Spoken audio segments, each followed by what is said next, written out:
3 साल पहले मैंने एक साथ 4 लड़कियों को डेट किया था, जिसे पता चलने के बाद अपनी एक्स गर्लफ्रेंड से पीछा छुड़ाने के लिए मैं मंदिर भाग जाता हूँ और वहाँ पूरे 3 साल तक रहता हूँ। 3 साल बाद मैं वापस क्लाउड सिटी लौटता हूँ। मैं सोचता हूँ कि अब सीरियसली काम करूंगा और लड़कियों से दूर रहूंगा, लेकिन मैं जहाँ भी जाता हूँ वहाँ मुझे अपनी कोई ना कोई एक्स गर्लफ्रेंड मिल जाती है। रूम रेंट करने जाता हूँ, जिस पर मकान मालकिन भी मेरी एक्स गर्लफ्रेंड निकलती है। जॉब ढूंढने जाता हूँ, जिस पर वहाँ भी मेरी एक्स गर्लफ्रेंड मिल जाती है। टीवी सीरीज देखता हूँ, जिसमें मेन फीमेल कैरेक्टर भी मेरी एक्स गर्लफ्रेंड ही होती है। मैं समझ नहीं पाता कि आखिर मेरे साथ ऐसा ही क्यों होता है। मेरी एक्स गर्लफ्रेंड्स अभी तक मुझसे नाराज होती हैं और हर रात चुपके से मेरे बेड तक पहुंच जाती हैं। अचानक एक लड़ाई और तेज आवाज से मेरी आंख खुल जाती है। तभी कार में अनाउंसमेंट होता है, युनचेंग स्टेशन आने वाला है, सभी लोग उतरने की तैयारी कर लें। यह सुनकर मैं धीरे से खुद से कहता हूँ, अच्छा हुआ, वो सब बस एक लंबा नाइटमेयर था। स्टेशन के बाहर पहुंचते ही कुछ लड़कियां मेरी तरफ उंगली करके देखने लगती हैं, जिस पर वो कहती हैं, उस लड़के को देखो कितना हैंडसम है। अगर पहले वाली बात होती तो मैं थोड़ा एंजॉय करता, लेकिन अब मुझे सिर्फ डर लगता है। इसके बाद मैं अपने प्लान के हिसाब से नान्यांग में घर रेंट करने पहुंचता हूँ।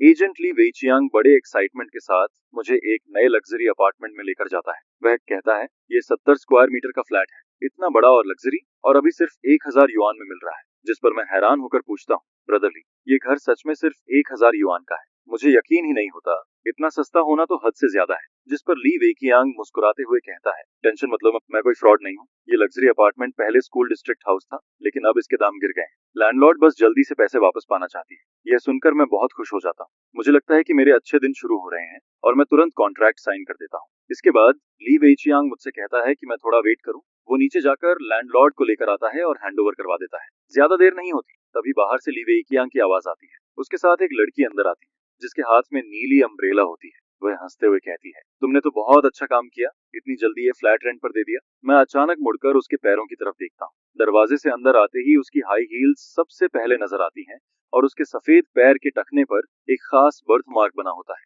यह देखकर मैं तुरंत वॉशरूम में छिप जाता हूँ। तभी बाहर लिविंग रूम से लैंडलॉर्ड की आवाज आती है। वो आदमी कहाँ है? जिस पर मैं अपनी आवाज बदलकर कहता हूँ, मेरे पेट में दर्द है, मुझे थोड़ा टाइम लगेगा, या फिर आप वीचैट छोड़ दीजिए, मैं बाद में ऐड कर लूंगा। मैं अपनी आवाज छुपाने की कोशिश करता हूँ, लेकिन बाहर वाली औरत अचानक ली वेइचियांग से पूछती है, मिस्टर, जो की आवाज कुछ अजीब नहीं लग रही, क्या ऐसी बहुत तेज चल रहा है? जिस पर उसे सर्दी हो गई है। लेकिन अगले ही पल वो अचानक पूछती है, तुमने अभी उसे मिस्टर झाओ कहा था, उसका पूरा नाम क्या है? जिस पर ली वेइचियांग कहता है, मैं बताना भूल गया, उस आदमी का नाम झाओ यांग है और वो अभी अभी क्लाउड सिटी वापस लौटा है। यह सुनते ही बाहर से एक अजीब सी हंसी सुनाई देती है। फिर धीरे धीरे कदमों की आवाज मेरी तरफ आने लगती है, जिसके बाद वो वॉशरूम के दरवाजे पर नॉक करती है और कहती है, झोयांग, अब नाटक बंद करो और जल्दी बाहर आओ। मैं गहरी सांस लेता हूँ और मजबूरी में दरवाजा खोल देता हूँ। काफी देर तक चुप रहने के बाद मैं ऑकवर्ड तरीके से मुस्कुराकर कहता हूँ, शाओ शुआंग। मेरे सामने खड़ी लड़की शु शाओ शुआंग होती है। वो युनचेंग यूनिवर्सिटी की सबसे फेमस लड़की हुआ करती थी और फिर वो उन्हीं 4 लड़कियों में से एक होती है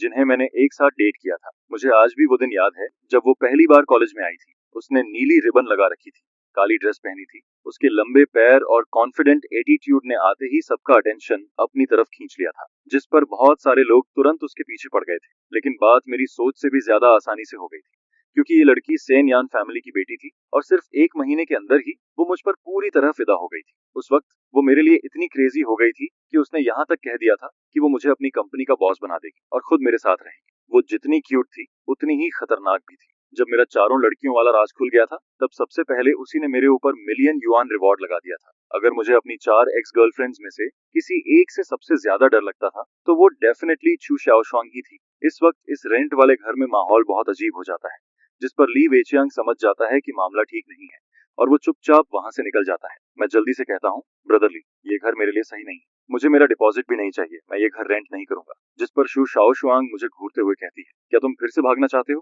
कॉन्ट्रैक्ट साइन हो चुका है, अब इतनी आसानी से नहीं जा सकते। अगर तुमने जाने की कोशिश की तो मैं तुम्हें कोर्ट में घसीट दूंगी। मैं अभी अभी क्लाउड सिटी वापस आया होता हूँ और वो आते ही मुझे केस में फंसाने की धमकी देने लगती है। मेरी जॉब भी अभी तक फिक्स नहीं हुई होती, मैं सच में इतना झंझट नहीं झेल सकता। जिस पर मैं तुरंत अपना एटीट्यूड बदल देता हूँ और हंसते हुए कहता हूँ, अरे मैं तो मजाक कर रहा था, इतना अच्छा घर मैं कैसे छोड़ सकता हूँ? शाओशुआंग, तुम सीरियसली ले गई क्या? जिस पर वो मुझे देखती है और कहती है, शाओशुआंग, अभी किसी ने मुझे मिस शू कहा था ना। यह सुनकर मैं ऑकवर्ड होकर मुस्कुराता हूँ। वो फिर पूछती है, हमारे बीच क्या रिश्ता है बताओ। जिस पर मैं गहरी सांस लेकर धीरे से कहता हूँ, बेबी। ये दो शब्द सुनते ही ऐसा लगता है जैसे उनमें कोई मैजिक हो। शू शाओशुआंग का चेहरा तुरंत लाल हो जाता है। वो घबराकर खिड़की की तरफ देखने लगती है और कहती है, कौन बेबी, क्या हम इतने क्लोज हैं? पास खड़ा ली वेइचियांग हमें ऐसे देखता है जैसे वो पत्थर बन गया हो। मुझे डर लगता है कि कहीं अगले ही पल शू शाओशुआंग फिर से नाराज होकर चली न जाए। जिस पर मैं तुरंत बात बदल देता हूँ, रेंट की बात करता हूँ और उसे वीचैट पर 5,000 युआन ट्रांसफर कर देता हूँ। लेकिन वो जाने का कोई इरादा नहीं दिखाती, बल्कि वो धीरे धीरे मेरे और करीब आने लगती है। उसकी खुशबू सीधा मेरी सांसों तक पहुंचती है। फिर वो मुझे देखकर कहती है, क्या तुम चाहते हो कि मैं ऐसे ही चली जाऊं? यह सुनकर अपनी जान बचाने के लिए मैं फैसला करता हूं कि अब सच बोल देना ही सही रहेगा। जिस पर मैं कहता हूं, शाओशुआंग, मैं पिछले 3 साल से 4 टेम्पल्स में था। मैंने वहां बहुत कुछ सीखा है। मैं सच में तुम्हारा बहुत शुक्रगुजार हूँ। मुझे पता है कि मैंने तुम्हारे साथ बहुत गलत किया था, लेकिन मैं कसम खाता हूँ अब आगे से मैं कभी किसी के साथ ऐसा नहीं करूंगा। मैं बस इतना कहना चाहता हूँ कि मैं अब अपनी बीमारी से ठीक हो चुका हूँ, इसलिए प्लीज मुझे परेशान मत करो। यह सुनकर शू शाओशुआंग कुछ देर के लिए चुप रह जाती है। उसकी आंखों में हैरानी और घबराहट साफ दिखाई देती है। फिर वो धीरे से कहती है, तुम्हें सच में समझ आ गया है कि तुमसे गलती हुई थी? जिस पर मैं तुरंत कहता हूँ, हाँ सच में, अब मैं अच्छे से रहूंगा। जिस पर वो कहती है, मैं तुम्हें इतनी आसानी से माफ नहीं करूंगी, लेकिन अगर तुम अच्छे से बिहेव करोगे तो मैं इस बारे में सोच सकती हूँ। वो सोचती है कि मैं उससे पैचअप की बात कर रहा हूँ और मैं सोचता हूँ कि वो मेरे ऊपर लगाए गए हंट ऑर्डर की बात कर रही है। इस तरह हम दोनों बिल्कुल अलग बात सोचते हुए भी एक अजीब से एग्रीमेंट पर पहुंच जाते हैं। इसके बाद किसी तरह मैं शू शाओशुआंग को वहां से भेज देता हूँ। वो अपने 3 मिलियन से भी ज्यादा की पिंक कार में बैठकर चली जाती है। उसकी 720 एस देखकर उसका रियल एटीट्यूड साफ दिखता है। लेकिन मुझे बस इस बात की खुशी होती है कि मैं एक और दिन बच गया। अगले दिन मैं जॉब ढूंढने निकलता हूँ, लेकिन वहां भी मेरी हालत खराब हो जाती है। मेरा मेजर मार्केटिंग होता है, लेकिन 3 साल तक मंदिर में रहने और दुनिया से कटे रहने की वजह से मेरा रिज्यूमे लगभग खाली होता है। हालांकि बाहर की दुनिया को मैं यही बताता हूँ कि मैं पिछले 3 साल से फेल था, लेकिन इसके बावजूद हर कंपनी का एचआर मुझे देखकर अजीब रिएक्शन देता है। पूरी तरह थक कर मैं आखिरी कंपनी में पहुंचता हूँ। वहाँ इंटरव्यू रूम के बाहर कंपनी के स्टूडियो में कुछ गड़बड़ चल रही होती है। कोई कहता है कि किसी मॉडल की उंगली टूट गई है और इसी वजह से शूटिंग रुक गई है। जिस पर मैं मन ही मन सोचता हूँ, क्या मैं 3 साल का बच्चा हूँ जो इस तरह का बहाना मान लूंगा? तभी अंदर से एक आदमी गुस्से में कहता है, जो विनयों से कह दो कि मोशन मीडिया अब आगे कभी उसके साथ काम नहीं करेगी। वो खुद को समझता क्या है? इसी बीच मिस्टर झांग गुस्से में बाहर निकलता है। उसी समय मैं अपना मुड़ा हुआ रिज्यूमे हाथ में लेकर उदास चेहरा बनाए मीटिंग रूम से बाहर निकल रहा होता हूँ। मैं अभी हॉलवे से पूरी तरह बाहर भी नहीं निकल पाता, तभी उसकी नजर मुझ पर पड़ती है। वो मुझे ऊपर से नीचे तक देखता है और अगले ही पल उसका चेहरा बदल जाता है। जिस पर वो शॉक्ड होकर धीरे से कहता है, जोया। मैं मोशन मीडिया से बाहर निकलता हूँ। मेरा मूड पूरी तरह खराब हो चुका होता है। डिपॉजिट का पैसा भी खत्म होने वाला होता है और मैं सोचने लगता हूँ कि अब शायद मुझे खाना डिलीवर करना पड़ेगा। मैं अभी यही सोच ही रहा होता हूँ, तभी पीछे से वही एचआर भागते हुए आता है जिसने अभी मेरा इंटरव्यू लिया था। वो हाँफते हुए कहता है, एक मिनट रुको। फिर वो कहता है, हमें लगता है कि तुम्हारी कंडीशन बहुत अच्छी है, क्या तुम्हें हमारे यहाँ काम करने में इंटरेस्ट है? ये सुनकर मेरी जिंदगी जैसे अचानक ऊपर नीचे होने लगती है। मुझे लगता है कि शायद मेरी सिंसियरिटी ने उन्हें इम्प्रेस कर दिया। मैं तुरंत कहता हूँ कि मैं मार्केटिंग का काम बहुत अच्छे से कर सकता हूँ, लेकिन मेरी बात पूरी होने से पहले ही एचआर ऑकवर्ड होकर मुझे रोक देता है। वो कहता है, असल में हम तुम्हें मार्केटिंग की जॉब नहीं देना चाहते, हम तुम्हें मॉडल बनाना चाहते हैं। यह सुनकर मैं कुछ देर के लिए चुप रह जाता हूँ। कॉलेज के टाइम पर भी किसी ने मुझे मॉडल बनने के लिए कहा था, लेकिन तब मैं अपनी 4 गर्लफ्रेंड्स के बीच इतना उलझा हुआ था कि मेरे पास बिल्कुल टाइम नहीं था। लेकिन अब सिचुएशन अलग होती है। यहाँ बेसिक सैलरी 8,000 होती है, ऊपर से कमीशन और डिविडेंड भी मिलता है, जबकि मार्केटिंग में सिर्फ 6,000 की सैलरी मिलती है। जिस पर मैं बिना कुछ सोचे तुरंत कॉन्ट्रैक्ट साइन कर देता हूँ। सर्वाइवल के लिए मैं मॉडल क्या, जरूरत पड़े तो ईंट भी उठा सकता हूँ। इसके बाद वो लोग मुझे एक प्रोफेशनल स्टूडियो में लेकर जाते हैं। मुझे लगता है कि शायद पहले कोई आसान ट्रेनिंग होगी, लेकिन वहां मौजूद लोग मुझे ऐसे देखने लगते हैं जैसे मैं कोई बहुत कीमती चीज हूँ। खासकर झोंग कुई नाम का फोटोग्राफर मुझे देखकर बार बार हैरान होता है। फिर वो लोग मुझे तेज लाइट्स के सामने खड़ा कर देते हैं और मेरी ऑकवर्ड मॉडलिंग करियर शुरू हो जाती है। लेकिन मुझे बिल्कुल नहीं पता होता कि इसके पीछे मिस्टर झांग का हाथ होता है। वही मिस्टर झांग जिसने कुछ देर पहले मेरे रिज्यूमे का मजाक उड़ाने वाले एचआर को डांटा था। इस वक्त वो दरवाजे की हल्की सी दरार से मुझे देख रहा होता है। उसकी आंखों में बहुत कॉम्प्लिकेटेड फीलिंग्स होती हैं। वो मुझे पोज करते हुए देखता है और धीरे से अपने होंठ काटता है। फिर वो मन ही मन कहता है, बेवकूफ, क्लाउड सिटी लौटकर भी मेरे पास नहीं आया। और यही मिस्टर झांग दरअसल मोक्सिन मीडिया की बॉस जेंग यूवेई होती। वो मेरी दूसरी एक्स गर्लफ्रेंड होती है। पूरी शूटिंग में करीब 5 घंटे लग जाते हैं। मैं अभी ठीक से सांस भी नहीं ले पाता। तभी एक असिस्टेंट मेरे पास आता है और कहता है, मिस्टर झांग आपसे मिलना चाहती हूँ, प्लीज मेरे साथ आइए। मैं अंदर जाता हूँ। बॉस चेयर पर एक औरत मेरी तरफ पीठ करके बैठी होती है। उसकी आवाज थोड़ी जानी पहचानी लगती है। वो पूछती है, काम कैसा लग रहा है? जिस पर मैं कहता हूँ, काफी अच्छा है, थैंक्स, आपने मुझे ये मौका दिया। तभी वो अचानक पूछती है, तुम क्लाउड सिटी वापस कब आए? यह सुनते ही मेरे चेहरे की मुस्कान गायब हो जाती है। मैं सोचने लगता हूँ कि उसे कैसे पता चला कि मैं वापस आ गया हूँ। अगले ही पल वो धीरे से मुड़ती है। उसका चेहरा देखते ही मैं पूरी तरह शॉक हो जाता हूँ। वो झांग युवेई होती है। उसे देखते ही मेरी पुरानी यादें वापस आने लगती हैं। कॉलेज के सेकंड ईयर की वो बारिश वाली रात, मूवी थिएटर, और फिर उससे पहली मुलाकात। उस वक्त मैं बस एक गरीब स्टूडेंट था और वो मेरी उन 4 एक्स गर्लफ्रेंड्स में से एक होती है। लेकिन बाकी सबसे अलग वो वही इंसान होती है जिसके लिए मेरे दिल में सबसे ज्यादा गिल्ट होता है, क्योंकि सिर्फ वही ऐसी होती है जिसने मेरे साथ कभी बुरा नहीं किया। बाकी सब मुझे छोड़कर चली गई थी, लेकिन उसने कभी मुझे नीचे गिराने की कोशिश नहीं की। फिर वो मुझे देखकर धीरे से कहती है, जल्दी वापस आ जाते, 3 साल हो गए, मैंने तुम्हें देखा तक नहीं। 3 साल पहले की वो सिंपल और कमजोर लड़की अब एक स्ट्रॉन्ग फीमेल बॉस बन चुकी होती है। जिस पर मैं धीरे से कहता हूँ, तुम्हें अभी भी मेरी याद है? वो हल्का सा मुस्कुराती है और कहती है, मुझे लगा था तुम जैसे बड़े स्कमबैग मुझे भूल चुके होगे। ये सुनकर मैं शर्मिंदा होकर अपना सिर नीचे कर लेता हूँ। फिर मैं उसे पिछले 3 साल की सारी बातें बता देता हूँ, मंदिर में रहना, भागते रहना और बाकी सब कुछ। मेरी बात सुनने के बाद वो धीरे से अपना हाथ मेरे सिर पर रखती है, बिल्कुल वैसे ही जैसे वो पहले किया करती थी, क्योंकि वो मुझसे 2 साल बड़ी होती है और हमेशा मेरी केयर करती थी। उसकी इतनी सॉफ्टनेस देखकर मुझे शुशाओ शुआंग की धमकी से भी ज्यादा बुरा फील होने लगता है। मैं टाइम देखता हूँ, लगभग रात के 12 बज चुके होते हैं। बाहर बारिश भी हो चुकी होती है और सबवे भी बंद हो चुकी होती है। जिस पर मैं कहता हूँ, कोई बात नहीं, मैं टैक्सी लेकर चला जाऊंगा। लेकिन मैं अपनी बात पूरी करूं उससे पहले ही झेंग युवेई खड़ी हो जाती है। वो अपनी कार कीज उठाती है और सीधे कहती है, मैं तुम्हें घर छोड़ देती हूँ। यह सुनकर मेरे होश उड़ जाते हैं। अगर वो मुझे घर तक छोड़ने गई और नीचे शु श्याओ शुआंग मिल गई तो सब खत्म हो जाएगा। लेकिन झांग युवेई मेरी कोई बात नहीं सुनती। वो मुझे सीधा अपनी कार में बैठा लेती है। रास्ते में वो मेरी तरफ देखकर धीरे से सांस छोड़ती है और कहती है, सच में तुम अभी भी वैसे ही हो, तुम बिल्कुल नहीं बदले। मुझे वो पुराना टाइम याद आ जाता है जब तुम मेरे साथ रहते थे। जब हम जिनो होम के नीचे पहुंचते हैं तब भी झांग युवेई के जाने का कोई इरादा नहीं होता। वो कहती है कि बॉस होने के नाते उसे अपने सबऑर्डिनेट की केयर करनी चाहिए और वो कल मुझे ऑफिस जाने के लिए लिफ्ट दे देगी। जिस पर मैं कुछ नहीं कह पाता। आखिर मैं उसका सबऑर्डिनेट होता हूँ, इसलिए मना भी नहीं कर सकता। लेकिन जैसे ही लिफ्ट का दरवाजा खुलता है, 5वीं मंजिल के बाहर शु श्याओ शुआंग हाथ में अपना बनाया हुआ लंच बॉक्स लिए बैठी होती है। वो नीचे झुककर बैठी होती है, लेकिन जैसे ही वो मुझे और झेंग युवेई को साथ में बाहर आते देखती है, उसका चेहरा तुरंत बदल जाता है। फिर वो भागकर मेरे पास आती है और मेरा कॉलर पकड़ लेती है। वो गुस्से में कहती है, तुमने कल ही कहा था कि अब कुछ गलत नहीं करोगे और आज ही किसी और लड़की को घर ले आए। यह सुनकर मेरे माथे पर ठंडा पसीना आ जाता है। एक तरफ लैंडलॉर्ड वाली एक्स गर्लफ्रेंड खड़ी होती है और दूसरी तरफ बॉस वाली एक्स गर्लफ्रेंड। जिस पर मैं जल्दी से कहता हूँ, मेरी बात सुनो, ये लैंडलॉर्ड है जिससे मैं कल मिला था और ये बॉस है जिससे मैं आज मिला हूँ। मैं 3 उंगलियां उठाकर कसम खाता हूँ। हालांकि बात बहुत अजीब लगती है, लेकिन ये सब सच में सिर्फ कोइंसिडेंस होता है। मैंने सच में कुछ गलत नहीं किया। हम अभी ऑफिस में ओवरटाइम कर रहे थे और ये बस मुझे घर छोड़ने आई है। जिस पर झांग युवेई भी मेरी बात मान लेती है। वो कहती है कि हाँ, हम ओवरटाइम कर रहे थे। लेकिन फिर वो शु शाओशुआंग की तरफ देखकर कहती है, लेकिन तुम लैंडलॉर्ड होकर आधी रात को यहाँ क्या कर रही हो? रेंट लेने आई हो क्या? जिस पर शु शाओशुआंग तुरंत कहती है, ये मेरा घर है, मैं जब चाहूँ यहाँ आ सकती हूँ। फिर वो दोनों एक दूसरे को घूरती हैं, जिसके बाद शु शाओशुआंग कहती है, अगर मिसअंडरस्टैंडिंग है तो अंदर चलकर बात करते हैं। मैं आज रात झाओ यांग के साथ यहीं रहूंगी।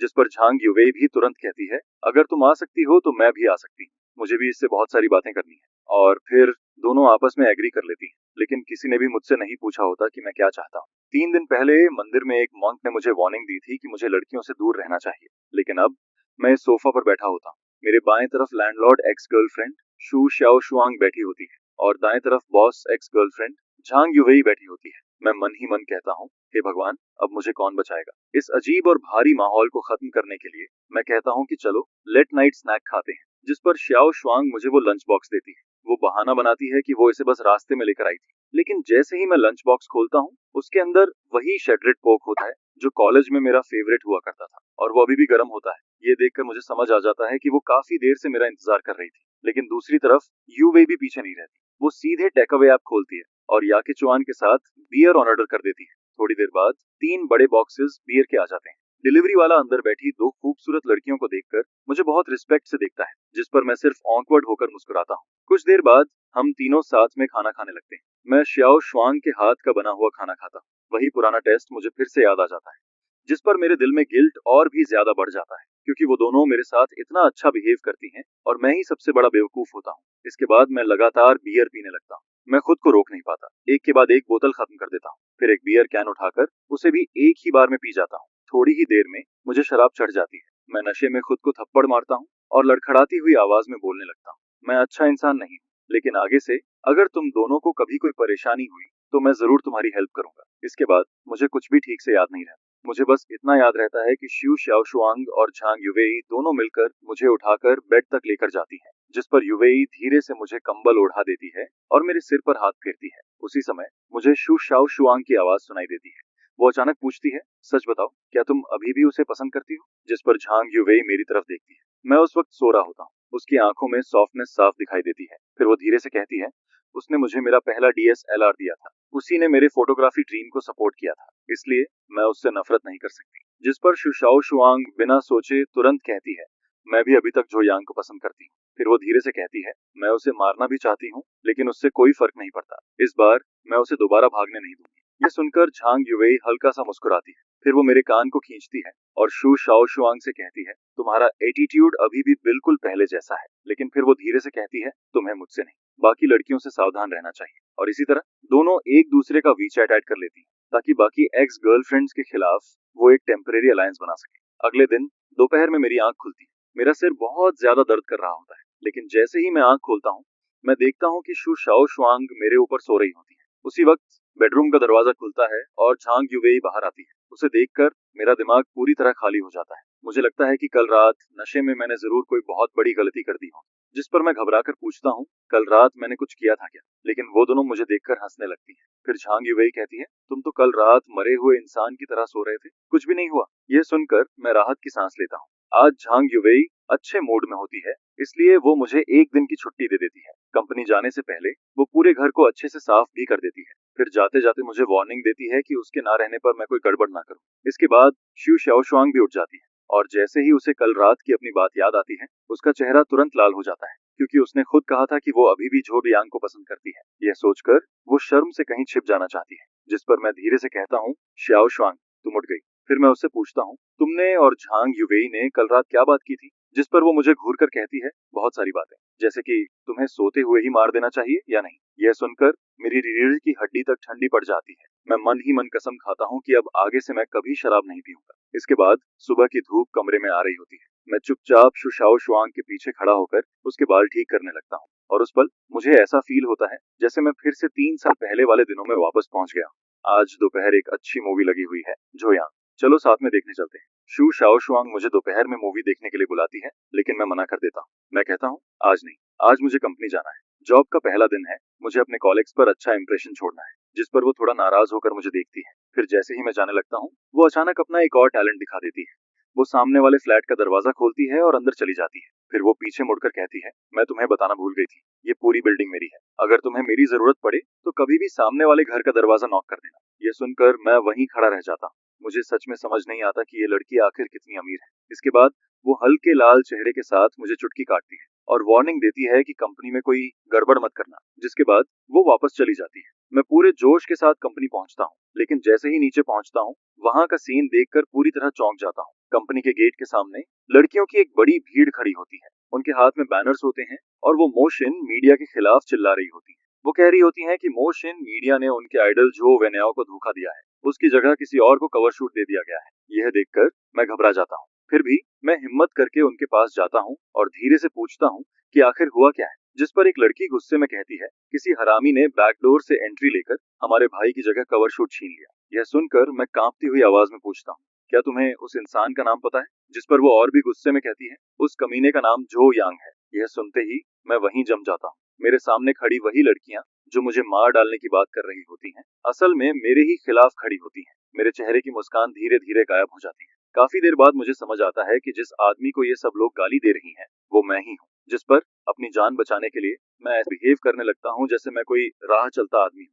लेकिन मैं उन फैन गर्ल्स को कम समझ लेता हूँ। किसी ने ग्रुप में मेरी फोटो भेज दी होती है और अगले ही पल मेरी पहचान खुल जाती है, जिस पर सारी लड़कियां मेरी तरफ देखने लगती हैं। फिर वो जोर जोर से चिल्लाने लगती हैं। मैं जल्दी से कहता हूँ, मैं उस स्टार को जानता भी नहीं हूँ, लेकिन वो मेरी बात सुनने की जगह और ज्यादा गुस्सा हो जाती है। फिर वो लोग झांग युवेई को भी गालियां देने लगती हैं। वो कहती हैं, झांग सरनेम वाली बॉस भी कोई अच्छी नहीं है, उसने जरूर तुम्हें अपने पास रख लिया होगा, तभी तुम्हें ये मौका मिला है। जिस पर मेरा चेहरा तुरंत बदल जाता है। मुझे गाली दो, मैं सह सकता हूँ, लेकिन मैं झांग युवेई के बारे में एक शब्द भी गलत नहीं सुन सकता। अगले ही पल मैं अपना हाथ उठाता हूँ और सबसे ज्यादा गाली देने वाले 180 पाउंड के आदमी को सीधा पंच मार देता हूँ। वो आदमी सीधे पीछे जाकर भीड़ में गिर जाता है और फिर पूरा माहौल अचानक बिगड़ जाता है। चारों तरफ चीखने की आवाज आने लगती है, लड़कियां मेरी तरफ भागने लगती हैं। लेकिन 3 साल मंदिर में रहने की वजह से मेरा शरीर पहले से बहुत मजबूत होता है। मेरी हाइट भी 1.85 मीटर होती है, इसलिए मैं भीड़ के बीच खुद को बचाने की कोशिश करता हूँ। उसी वक्त ऊपर ऑफिस में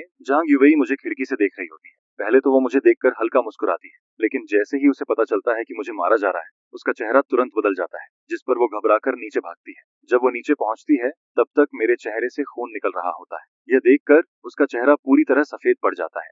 उसके दिल में बहुत दर्द होता है, लेकिन उसे इस बात का दुख नहीं होता कि मैंने उन लड़कियों को मारा। उसे इस बात का दुख होता है कि मेरी वजह से उसकी कंपनी को नुकसान हो सकता है, क्योंकि अगर ये बात हॉट सर्च पर चली गई तो मोशन मीडिया की 3 साल की मेहनत बर्बाद हो सकती है, जिस पर झांग युवेई जल्दी से मेरे पास आती है। वो दोनों हाथों से मेरा चेहरा पकड़ती है और चेक करती है कि मुझे कितनी चोट लगी है। जब उसे पता चलता है कि चोट ज्यादा नहीं है, तब वो अचानक गुस्से में कहती है, क्या तुम पागल हो? मैंने तुम्हें छुट्टी दी थी, फिर तुम कंपनी क्यों आए? जिस पर मैं धीरे से कहता हूँ, सिस्टर वेई, गुस्सा मत हो। फिर मैं कहता हूँ, तुम बस ये बोल देना कि मैं टेम्परेरी वर्कर हूँ, सारी गलती मेरे ऊपर डाल दो और मुझे निकाल दो। मैं सोचता हूँ कि वो कंपनी की वजह से परेशान है, इसलिए मैं उसे बचाना चाहता हूँ, लेकिन मेरी बात सुनकर वो कुछ देर के लिए चुप रह जाती है। ऐसा लगता है जैसे वो कुछ कहना चाहती है, लेकिन उससे पहले ही पुलिस मुझे पकड़ कर ले जाती है और अब मुझे 7 दिन की डिटेंशन होने वाली होती है। जैसा मैंने सोचा था वही होता है। थोड़ी ही देर में मीडिया कंपनी के एक मेल एम्प्लॉय और फीमेल फैंस के बीच हुई लड़ाई हॉट सर्च पर आ जाती है। हर तरफ न्यूज फैल जाती है।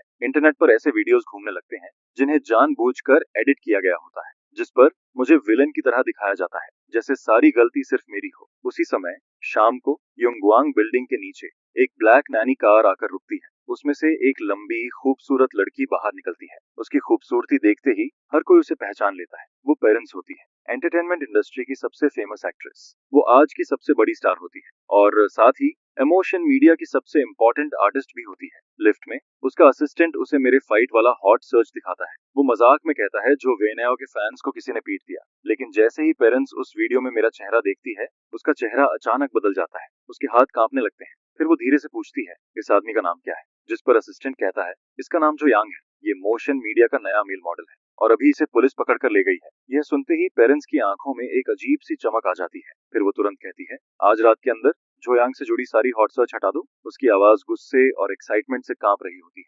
सारे मीडिया रिसोर्सेज इस्तेमाल करो, जो वेनेओ के सारे काले राज निकालो और उस फाइट वाली वीडियो का ओरिजिनल वर्जन भी ढूंढो। मैं चाहती हूँ कि जो वेनेओ अभी के अभी खत्म हो जाए। इस बार जो यांग ने किसी नॉर्मल मुसीबत को नहीं छेड़ा था। इस बार उसने सीधे अपनी एक्स गर्लफ्रेंड्स को मैदान में बुला लिया था। और जिस रात मैं लॉकअप में पहली बार सो रहा होता हूँ, उसी रात कुछ लोग पूरी रात जागने वाले होते हैं। उसी समय शु शाओशुआंग किचन में गाना गुनगुनाते हुए मेरे लिए पोटैटो बीफ स्टू बना रही होती है। वो पूरे खुश मूड में होती है, क्योंकि वो सोच रही होती है कि मैं बाहर आते ही उसके साथ मूवी देखने जाऊंगा। लेकिन तभी झांग युवेई का वीचैट मैसेज आता है।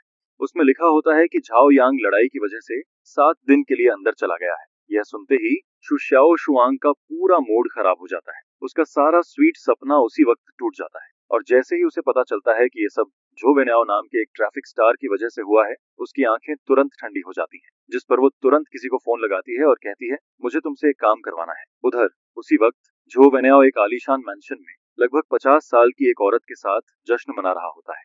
उसे लगता है कि उसने सारी गंदगी मेरे ऊपर डाल दी है और अब मैं पूरी तरह बर्बाद हो जाऊंगा। वो मन ही मन सोचता है कि अब मैं हमेशा के लिए खत्म हो चुका हूँ। लेकिन अगली सुबह उसके सामने कुछ और ही होने वाला होता है। सुबह सुबह उसका असिस्टेंट घबराया हुआ उसके पास आता है और कहता है, ब्रदर याओ, बहुत बड़ी प्रॉब्लम हो गई है। जिस पर जो वेनेओ जल्दी से वेबो खोलता है और वहाँ जो वो देखता है, उसे देखकर उसके होश उड़ जाते हैं। टॉप 50 ट्रेंडिंग में से 32 टॉपिक्स सिर्फ उसी के खिलाफ होते हैं। उसके नाइट क्लब वाले स्कैंडल्स, उसके पुराने अफेयर्स और उसके सारे डर्टी सीक्रेट्स एक एक करके सामने आने लगते हैं। और फिर सबसे बड़ा धमाका होता है। उसकी उस उम्रदराज औरत के साथ वाली हाई डेफिनेशन फोटोज पूरी इंटरनेट पर फैल जाती हैं। लेकिन सबसे ज्यादा डेंजरस चीज होती है उस फाइट वाले केस का सच बाहर आना। पूरा ओरिजिनल वीडियो सामने आ जाता है और उसमें साफ दिखता है कि मैं किसी को बिना वजह नहीं मारता। मैं सिर्फ इसलिए फाइट करता हूँ क्योंकि उन्होंने मुझे मजबूर किया था, जिस पर पूरी पब्लिक ओपिनियन अचानक बदल जाती है। मैं विलेन से विक्टिम बन जाता हूँ और जो वेनेओ, जिसकी इमेज पहले परफेक्ट थी, वो एकदम नीचे गिर जाती है। उसके सारे ब्रांड डील्स कैंसिल हो जाते हैं, सारे एंडोर्समेंट्स खत्म हो जाते हैं और फिर यूनचेंग का सबसे बड़ा ब्लैक मटेरियल ग्रुप सीधा ऑर्डर देता है कि अब पूरे इंडस्ट्री में जो वेन्याव को बैन किया जाए, जिस पर जो वेन्याव अपने बेड पर बैठा रह जाता है। उसका चेहरा पूरी तरह सफेद पड़ जाता है। उसे समझ ही नहीं आता कि उसने आखिर किस इंसान को नाराज कर दिया। उसे बिल्कुल नहीं पता होता कि उस ब्लैक मटेरियल ग्रुप का चेयरमैन शु डागुओ होता है, और जो शु शाओ शुआंग मेरे लिए किचन में खाना बना रही होती है, वो उसी शु डागुओ की बेटी होती है। उसने मुझसे नहीं, मेरी एक्स गर्लफ्रेंड से पंगा ले लिया था, और इस बार उसने गलत इंसान को छेड़ दिया था।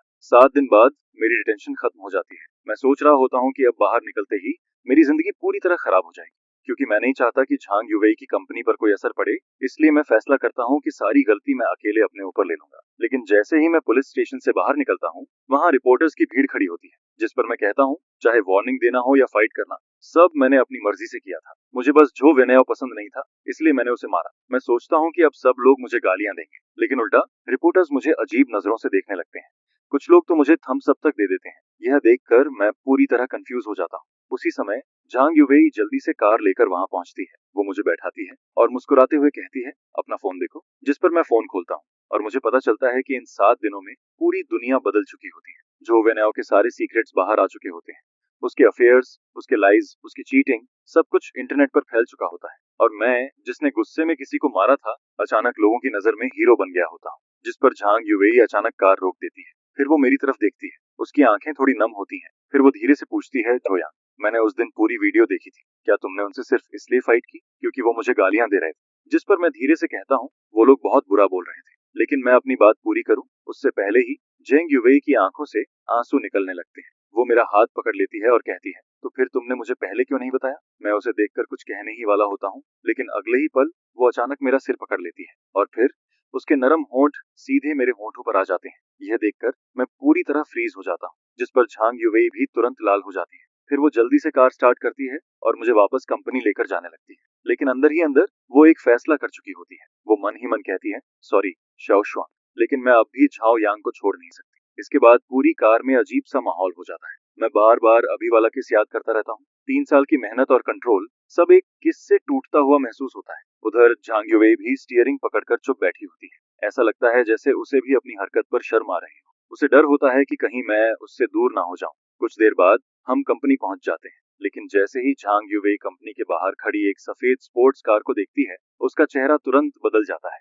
वो बिना कुछ बोले मुझे सीधे फर्स्ट फ्लोर के मीटिंग रूम में धकेल देती है और कहती है कि मैं बाहर ना निकलूं, क्योंकि बाहर मेरी तीसरी एक्स गर्लफ्रेंड आ चुकी होती है। उसका नाम पेई ल्यूसी होता है। वो एंटरटेनमेंट वर्ल्ड की सबसे फेमस एक्ट्रेस होती है। जैसे ही वो अंदर आती है, वो सीधे पूछती है, जोयांग कहाँ है? उसके चेहरे पर एक अजीब सी स्माइल होती है, जिस पर झांग युवेई तुरंत कहती है, मैं तुम्हें उससे नहीं मिलने दूंगी। फिर वो गुस्से में कहती है, मैं किसी पागल इंसान को उसके पास नहीं जाने दूंगी, खासकर तुम्हें। क्योंकि झांग युवेई शुशाओ शुआंग से तो नहीं डरती। उसे पता होता है कि शुशाओ शुआंग बस गुस्सैल है, लेकिन पेई ल्यूसी अलग होती है। उसकी मेंटल कंडीशन बहुत अनस्टेबल होती है। वो सच में कुछ भी कर सकती है। वो मुझे नुकसान भी पहुंचा सकती है या खुद को भी। जिस पर पेई ल्यूसी पहले तो धमकी देती है कि वो पूरी कंपनी खत्म कर देगी, लेकिन जब झांग युवेई नहीं मानती, तो अगले ही पल पेई ल्यूसी की आंखों में आंसू आ जाते हैं। वो ऐसे रोने लगती है जैसे अभी टूट जाएगी। लेकिन जब झांग युवेई फिर भी नहीं मानती, तब उसका चेहरा अचानक बदल जाता है। उसकी असली पागल स्माइल वापस आ जाती है। फिर वो बाहर खड़ी न्यूज वंस की तरफ इशारा करती है और कहती है, बाहर इतने सारे रिपोर्टर्स खड़े हैं, अगर उन्हें पता चल गया कि जो यांग मेरा एक्स बॉयफ्रेंड है तो क्या होगा? उसकी आवाज में अजीब एक्साइटमेंट होती है, क्योंकि पेई ल्यूसी ऐसी इंसान होती है जिसे फर्क नहीं पड़ता कि वो खुश रहेगी या नहीं। उसे सिर्फ इस बात की परवाह होती है कि वो जो यांग के साथ रह सके, चाहे उसके लिए दोनों को साथ में बर्बाद ही क्यों ना होना पड़े। इस पागल इंसान के सामने, जो न सिर्फ खुद को खत्म कर सकता है, बल्कि मुझे भी अपने साथ खींच सकता है, झांग युवेई आखिरकार मेरी जान बचाने के लिए मजबूरी में अपना सिर झुका देती है। जिस पर वो कहती है, ठीक है, मैं तुम्हें उससे मिलने दूंगी। कॉन्फ्रेंस रूम के बाहर झांग युवेई पेई ल्यूसी को दरवाजे के अंदर जाने से पहले रोक देती है, और इस टॉप एक्ट्रेस की बेहद अनस्टेबल मेंटल कंडीशन को देखकर युवेई जिद करती है कि वो सिक्योरिटी चेक स्टिक से उसकी तलाशी लेगी। जिस पर जैसे ही अलार्म बजता है, पेई ल्यूसी को मजबूरी में अपनी कमर के पीछे छुपाया हुआ पतला सा नाइफ निकालना पड़ता है, जिसे वो जमीन पर फेंक देती है और फिर बड़े आराम से अंदर चली जाती है। दरवाजा खुलता है और मुझे लगता है कि युवेई आई है, लेकिन अगले ही पल पी ल्यूसी किसी पिंजरे से निकली हुई भेड़िए की तरह सीधे मुझ पर टूट पड़ती है और मुझे जमीन पर गिरा देती है। जिस पर वो मुझे कसकर पकड़ते हुए कहती है, ब्रदर झायोआंग, लोग तुम्हें बहुत मिस करते हैं। पी ल्यूसी बिल्कुल किसी क्लिंजी किटन की तरह मेरे सीने में छुप जाती है, लेकिन अगले ही पल वो अचानक अपना चेहरा उठाती है और दोनों हाथों से मेरे कंधे पकड़ लेती है। उसकी आंखें पूरी तरह पागलपन से भरी होती हैं।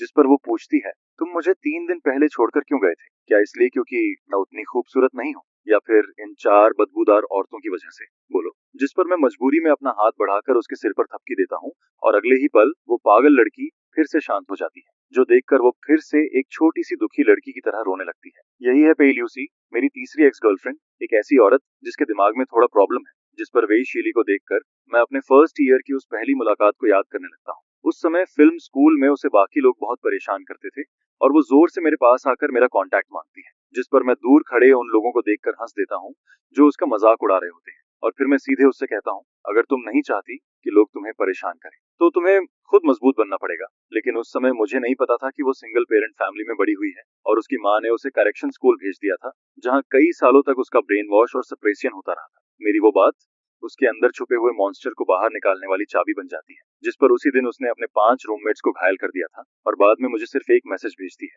जिसमें लिखा होता है, मैंने उन्हें मारा और मैं वापस आ गई, गुड जॉब, है ना? इसके बाद उसकी दुनिया में सिर्फ 2 लोग बचते हैं, वो और मैं। शुरुआत में जब मैं उसके साथ था तब मुझे सिर्फ इतना लगता है कि पेई ल्यूसी बहुत ज्यादा पॉजिटिव है, जिस पर फर्स्ट ईयर में ही मैं उससे ब्रेकअप करना चाहता था। लेकिन तभी मैं उसे पागलों की तरह बेकाबू होते देखता हूँ। वो एक डैगर पकड़कर मुझे होटल रूम में बंद कर देती है और वो पागल एक्सपीरियंस ऐसा था जिसकी वजह से मैं दोबारा कभी ब्रेकअप का नाम लेने की हिम्मत नहीं करता। इसके बाद मैं उसकी नेचर को समझ जाता हूँ। हालांकि उसकी मेंटल कंडीशन खराब है, लेकिन उसका दिल सॉफ्ट है, हार्ड नहीं। अगर उसे 2 प्यार भरी बातें बोल दो और उसके सिर पर हाथ फेर दो तो वो आसानी से मान जाती है। और उस समय जब मेरी 4 लड़कियों के साथ रिलेशन होने वाली बात सामने आ गई थी, तब मैं 50% इसलिए भागा था क्योंकि मुझे डर था कि कहीं वो मुझे मार ना दे। और इस समय वो मेरे सीने पर लगातार मुक्के मार रही होती है और रोते हुए कहती है, तुम घटिया आदमी, तुम भागे क्यों थे? जिस पर मैं कहता हूँ, क्या मैं इसलिए नहीं भागा था क्योंकि मुझे डर था कि तुम गुस्सा हो जाओगी? यह सुनकर मुझे फिर से यकीन हो जाता है कि चारों एक्स गर्लफ्रेंड्स में सबसे खतरनाक वही है, लेकिन सबसे आसान भी वही है। मैं बस उसे 2 प्यार भरी बातें कहता हूँ और उससे वादा करता हूँ कि मैं आगे भी क्लाउड सिटी में ही रहूंगा, जिस पर वो अगले ही पल किसी गुस्से वाली लड़की से शांत इंसान बन जाती है। लेकिन फिर भी वो तभी मानती है जब मैं उसे किस करने वाला होता हूँ। इसके बाद जब हम दोनों जमीन पर बैठे हुए फ्यूचर की बातें कर रहे होते हैं, तभी वो अचानक कुछ बैंक कार्ड्स निकालती है और फिर वो अपनी पिछले 3 साल की सारी कमाई मुझे दे देती है, जिस पर वो कहती है, ये सब तुम्हारे लिए है ताकि तुम्हें आगे कभी काम ना करना पड़े। ठीक है, एक इतनी फेमस एक्ट्रेस की इतनी बड़ी सेविंग को देखकर भी मैं बिना सोचे उसे मना कर देता हूँ क्योंकि वो मुझे सपोर्ट नहीं करना चाहती, वो सच में मेरा ख्याल रखना चाहती है। जिस पर मैं उससे कहता हूँ, तुम अपनी स्टार वाली लाइफ जीती रहो और मैं यहाँ अपना काम करता रहूंगा, लेकिन मैं तुमसे प्रॉमिस करता हूँ, जब भी तुम मुझे ढूंढने आओगी मैं हमेशा यहीं मिलूंगा। यह सुनकर वो चुपचाप मेरे सीने में आकर लिपट जाती है और आखिरकार वो अपने अंदर की वो एक्सट्रीम कंट्रोल वाली चाहत को थोड़ा छोड़ देती है। उसी समय झांग युवई दरवाजे पर नॉक करती है और याद दिलाती है कि बाहर के रिपोर्टर्स अब अंदर घुसने वाले हैं, जिस पर मुझे समझ आता है कि ये सारे रिपोर्टर्स असल में पेई ल्यूसी ही लेकर आई थी ताकि झांग युवई मजबूरी में उसे मुझसे मिलने दे। इसके बाद मैं सिस्टर वेई से माफी मांगने के लिए कहता हूँ, जिस पर पेई ल्यूसी पहले तो इंस्टिंक्टिवली मुंह बना देती है, लेकिन मेरी तरफ देखकर तुरंत मान जाती है। जिस पर वो कहती है, ठीक है, मैं माफी मांगूंगी, आगे से तुम जो कहोगे मैं वही करूंगी। इसके बाद मैं सेफ तरीके से कॉन्फ्रेंस रूम से बाहर निकल आता हूँ, जिस पर झांग युवई आखिरकार राहत की सांस लेती है और फिर वो अपना बंद हाथ खोलती है, जिसे देखकर मुझे समझ आता है कि उसने अपने हाथ में कुछ छुपा रखा था। तभी समझ आता है कि अभी थोड़ी देर पहले पेई ल्यूसी इतनी देर तक उसे बाहर क्यों नहीं निकाल रही थी। लेकिन कॉन्फ्रेंस रूम के अंदर दोनों औरतों के बीच थोड़ी देर के लिए एक सीधा सामना होता है, जिस पर पेई ल्यूसी सिर्फ मुझे खुश करने के लिए झांग युवई के सामने अपना सिर झुकाकर उससे माफी मांगती है। यह देखकर झांग युवई भी समझ जाती है कि वो पूरी तरह बुरी नहीं है और फिर वो भी धीरे से राहत की सांस लेती है। आखिर में मैं अपने फैमिली वालों से कहता हूँ कि वो उसका थोड़ा ध्यान रखें और रिपोर्टर्स को हैंडल करते करते पूरे 2 घंटे निकल जाते हैं और मुझे सांस लेने का मौका भी नहीं मिलता क्योंकि अगले ही पल झांग युवई के सामने ही पेई ल्यूसी अचानक मेरे सामने दौड़ कर आ जाती है, जिस पर वो सीधे मेरे चेहरे को पकड़ती है और मुझे जोर से किस कर देती है। फिर वो शर्माते हुए कहती है, अगर तुम मुझे किस नहीं करोगे तो मैं खुद तुम्हें किस कर लूंगी। यह कहकर वो लाल चेहरा लिए हुए भाग जाती है और जाते जाते भी काफी खुश दिखाई देती है, जिस पर मैं सिर्फ इतना सोचता हूँ, ओह नहीं, मैं फिर से फंस गया। होस्ट, मुझे तुम्हारे लिए सच में बुरा लग रहा है। क्या ये अभी भी बहुत यादगार नहीं लग रहा है? ये मेरी बहन के मीठे होंठ थे या फिर किसी बड़ी स्टार के? मैं इतना डर गया था कि सीधा ऊपर जाने की हिम्मत ही नहीं हुई। जल्दी से घर लौटना पड़ेगा, नहीं तो घर वाली मुझे सच में मार डालेगी। कम्युनिटी में वापस आकर मैं डरते डरते चू शाओशुआंग के घर का दरवाजा खटखटाता हूँ। दरवाजा खुलता है और चू शाओशुआंग अपने बिखरे हुए बाल ठीक कर रही होती है। जैसे ही वो मुझे देखती है, उसे समझ आ जाता है कि मैं अभी भी यही हूँ। उसका पूरा चेहरा थका हुआ और उदास लग रहा होता है, जिस पर मुझे देखते ही पिछले कई दिनों का उसका सारा दुख एकदम से बाहर आ जाता है। वो सीधे मेरे सीने से लगकर रोने लगती है, जिस पर मैं उसके उस थके हुए चेहरे को देखकर अंदर से पूरी तरह गिल्टी फील करता हूँ। पिछले 7 दिनों से वो ठीक से सो भी नहीं पाई थी। उसे हर रात यही सपना आता था कि मैं डिटेंशन सेंटर में फंसा हुआ हूँ और वो सिर्फ मेरी मदद की आवाज सुन रही है। लेकिन जब मैं सही सलामत वापस आ जाता हूँ, तब वो अपना सारा डर, गुस्सा और बेचैनी बाहर निकाल देती है, जिस पर वो मेरी पसंद का खाना बनाकर टेबल पर रखती है। मेरी फेवरेट डिश सामने रखी होती है और हाथ धोकर अच्छे से तैयार होने के बाद वो अचानक बहुत ध्यान से पेई ल्यूसी के बारे में पूछने लगती है। तभी मुझे पता चलता है कि पेई ल्यूसी की खबर बाहर आने के अलावा जो वेनेओ के इतनी जल्दी पीछे हटने की वजह शू शाओ शुआंग के पीछे खड़ा ऑब्सीडियन ग्रुप भी था, जिस पर शू शाओ शुआंग मुझसे पूछती है पेई ल्यूसी के साथ आखिर हुआ क्या था। मुझे चुप देखकर वो तुरंत मेरे पास आ जाती है, जिस पर वो गुस्से और जलन से कहती है उस दिल चुराने वाली बिल्ली को जो मिला वो मुझे भी चाहिए। मैं कुछ समझ पाता उससे पहले ही वो मेरा चेहरा पकड़कर मुझे किस कर देती है, जिस पर मैं अपने होंठ छूता हूँ और फिर से अंदर ही अंदर पछताने लगता हूँ। इसके बाद वो मेरे लिए खाना बनाती रहती है और जब उसका मन थोड़ा शांत हो जाता है तब वो चुपचाप मेरी बाहों में आकर टिक जाती है। वो बहुत ज्यादा थक चुकी होती है, जिस पर मैं उसे धीरे से उठाकर बेडरूम में ले जाता हूँ। वो आधी नींद में मेरा हाथ पकड़ लेती है और 10 सेकंड के अंदर ही सो जाती है। मैं बेड के किनारे बैठकर उसका हाथ धीरे से पकड़े रहता हूँ और उसे गुड नाइट कहता हूँ। लेकिन शहर के दूसरे कोने में मुझे बिना पता चले मेरे खिलाफ एक शिकार शुरू हो चुका होता है। बेइज्जत हो चुका जो वेन्याओ एक पागल जुआरी की तरह अंडरग्राउंड गैंग यूलिंग सोसाइटी के सानिया के पास पहुंचता है। भले ही मैं अब थोड़ा फेमस हो चुका हूँ और कई लोग मुझसे डरते हैं, लेकिन उसके सामने जो वेन्याओ सीधे 7 मिलियन रख देता है, जिस पर वो कहता है 5 मिलियन उसकी जान लेने के लिए और बाकी 2 मिलियन अगर तुम चाहो तो जैसे भी करना। और मुझे इस सब के बारे में कुछ भी पता नहीं होता। मैं बस शू शाओ शुआंग के बेड के पास बैठा रहता हूँ और धीरे धीरे सुबह हो जाती है। सुबह की धूप कमरे में आती है। शू शाओ शुआंग एक प्यारा सा एप्रन पहने खड़ी होती है। टेबल पर उसके हाथ से बने फ्राइड डॉग स्टिक्स और टोफू सूप रखे होते हैं। उस पल वो बिल्कुल नई नई शादी हुई वाइफ जैसी लग रही होती है, जिस पर मुझे कल का दिन याद आता है। एक ही दिन में मुझे मेरी 3 एक्स गर्लफ्रेंड्स ने किस किया था और मंदिर में कंसंट्रेशन मैंने इतने समय से प्रैक्टिस करके बनाई थी वो अब पूरी तरह हिल चुकी थी। अगर ऐसा ही चलता रहा तो मुझे डर था कि मैं फिर वही पुरानी गलती दोबारा कर दूंगा। तभी शू शाओ शुआंग मुझे देखती है और कहती है जोयांग, वहां खड़े खड़े क्या सोच रहे हो, जल्दी आओ और ब्रेकफास्ट करो। मैं जैसे ही खाने बैठने वाला होता हूँ तभी दरवाजे पर नॉक होने लगती है। मैं कैट आई से बाहर देखता हूँ और अगले ही पल मेरी जान ही निकल जाती है। बाहर पेई ल्यूसी खड़ी होती है। मैं डर के मारे सोचने लगता हूँ ये यहाँ तक कैसे पहुंच गई। अब तो सब खत्म हो गया। मैं जल्दी से बात छुपाने की कोशिश करता हूँ, लेकिन शू शाओ शुआंग तुरंत कुछ गड़बड़ फील कर लेती है, जिस पर अगले ही पल उसकी वो प्यारी और शांत वाइफ वाली इमेज गायब हो जाती है और उसकी जगह एक पूरी एटीट्यूड वाली बड़ी लड़की वापस आ जाती है। वो मुझे साइड में हटाते हुए कहती है तुम ऐसे चोरी चोरी क्या कर रहे हो, हटो, मैं देखती हूँ बाहर कौन है। मैं उसे रोक भी नहीं पाता और वो सीधे दरवाजा खोल देती है। दरवाजे के बाहर पेई ल्यूसी खड़ी होती है। वो पहले धीरे से कुछ बोलने वाली होती है, लेकिन फिर उसकी नजर शू शाओ शुआंग पर पड़ती है, जिस पर दोनों एक दूसरे को घूरने लगती हैं। सबसे मुश्किल 2 एक्स गर्लफ्रेंड्स इस पल आमने सामने खड़ी होती हैं। शू शाओ शुआंग हल्की सी मुस्कान के साथ कहती है ओह तो तुम हो बड़ी स्टार, अब समझ आया अभी ये इतना नर्वस क्यों था। जिस पर पेई ल्यूसी भी सीधे मेरी तरफ हाथ हिलाती है, लेकिन अगले ही पल उसकी आंखें तेज हो जाती हैं और वो शू शाओ शुआंग से पूछती है तुम यहाँ क्या कर रही हो। शू शाओ शुआंग बिना डरे जवाब देती है ये पूरा बिल्डिंग हमारी फैमिली की प्रॉपर्टी है, मैं जहाँ चाहूँ रह सकती हूँ और जिसके साथ चाहूँ रह सकती हूँ। फिर वो मेरी तरफ देखकर कहती है मैं तो भूल ही गई थी कि तुम सिर्फ एक फूलदान जैसी हो, जिस पर पेई ल्यूसी का चेहरा तुरंत बदल जाता है। वो कहती है शू शाओ शुआंग, तुम्हें लगता है कि सिर्फ पैसे के दम पर तुम इसे अपने साथ रख सकती हो। पेई ल्यूसी की ये बात सीधा शू शाओ शुआंग के सबसे दर्द वाले पॉइंट पर लगती है। मैं जल्दी से बात बदलने की कोशिश करता हूँ, जिस पर मैं मुस्कुराते हुए पेई ल्यूसी से कहता हूँ चलो बाहर घूमने चलते हैं। लेकिन वो मुझे पूरी तरह इग्नोर कर देती है और कहती है मेरे पास टाइम नहीं है, आज इसे मेरे साथ काम पर जाना है। जिस पर शू शाओ शुआंग तुरंत जवाब देती है मैंने तुमसे पूछा था क्या, तुम इसके लिए फैसले क्यों ले रही हो, तुम होती कौन हो। पेई ल्यूसी भी तुरंत पलटकर कहती है तो मैं भी तुमसे यही पूछती हूँ, तुम खुद को क्या समझती हो। उन दोनों को कॉरिडोर में लड़ने से रोकने के लिए मैं मजबूरी में दोनों को साथ ब्रेकफास्ट करने के लिए टेबल पर बैठा देता हूँ और फिर मैं खुद उनके बीच में किसी बेचारे वेटर की तरह बैठ जाता हूँ। पेई ल्यूसी शुआ शियाशुआंग के बनाए हुए टोफू सूप का एक कौर खाती है। उसकी आंखों में साफ नापसंदगी दिखाई देती है, लेकिन फिर भी वो अकड़ कर कहती है ठीक है किसी तरह खाया जा सकता है, लेकिन इसमें कोई रियल टेस्ट नहीं है। फिर वो शू शियाशुआंग से पूछती है क्या तुम रोज खुद खाना बनाती हो, जिस पर शू शाओ शुआंग शांत होकर जवाब देती है मैं यूजुअली बहुत बिजी रहती हूँ, तुम्हारी तरह मेरे पास हर दिन इतना फ्री टाइम नहीं होता कि मैं सिर्फ बाहर घूमती रहूं। पेई ल्यूसी तुरंत कहती है अगर टाइम हो तो खाना बनाना सीख लेना चाहिए, कुछ लोगों को बाहर का खाना पसंद नहीं होता। जिस पर शू शाओ शुआंग सीधे मेरी तरफ देखती है और बात का तीर मेरी तरफ घुमा देती है। ऐसा है क्या? मुझे तो लगा था जो यांग को बाहर का खाना पसंद है। जिस पर लियूसी मेरी तरफ देखते हुए पूछती है, जो यांग, तुम्हें आखिर खाना कहाँ खाना पसंद है? और फिर वो दोनों मुझे घूरने लगती हैं। इस सवाल के सामने मेरे माथे पर ठंडा पसीना आ जाता है और मुझे लगता है कि मेरा सिर अभी फट जाएगा। जिस पर तभी जब ऐसा लग रहा होता है कि दोनों किसी भी पल मुझ पर टूट पड़ेंगी, तभी मेरा फोन बज जाता है। वो झांग युवेई का कॉल होता है, जिस पर मैं मन ही मन चिल्लाता हूँ, सिस्टर वेई की जय हो। झांग युवेई का ये फोन मेरे लिए किसी लाइफ सेवर से कम नहीं होता, क्योंकि अभी कुछ सेकंड पहले तक शुशाओ शुआंग और लियू सी की नजरें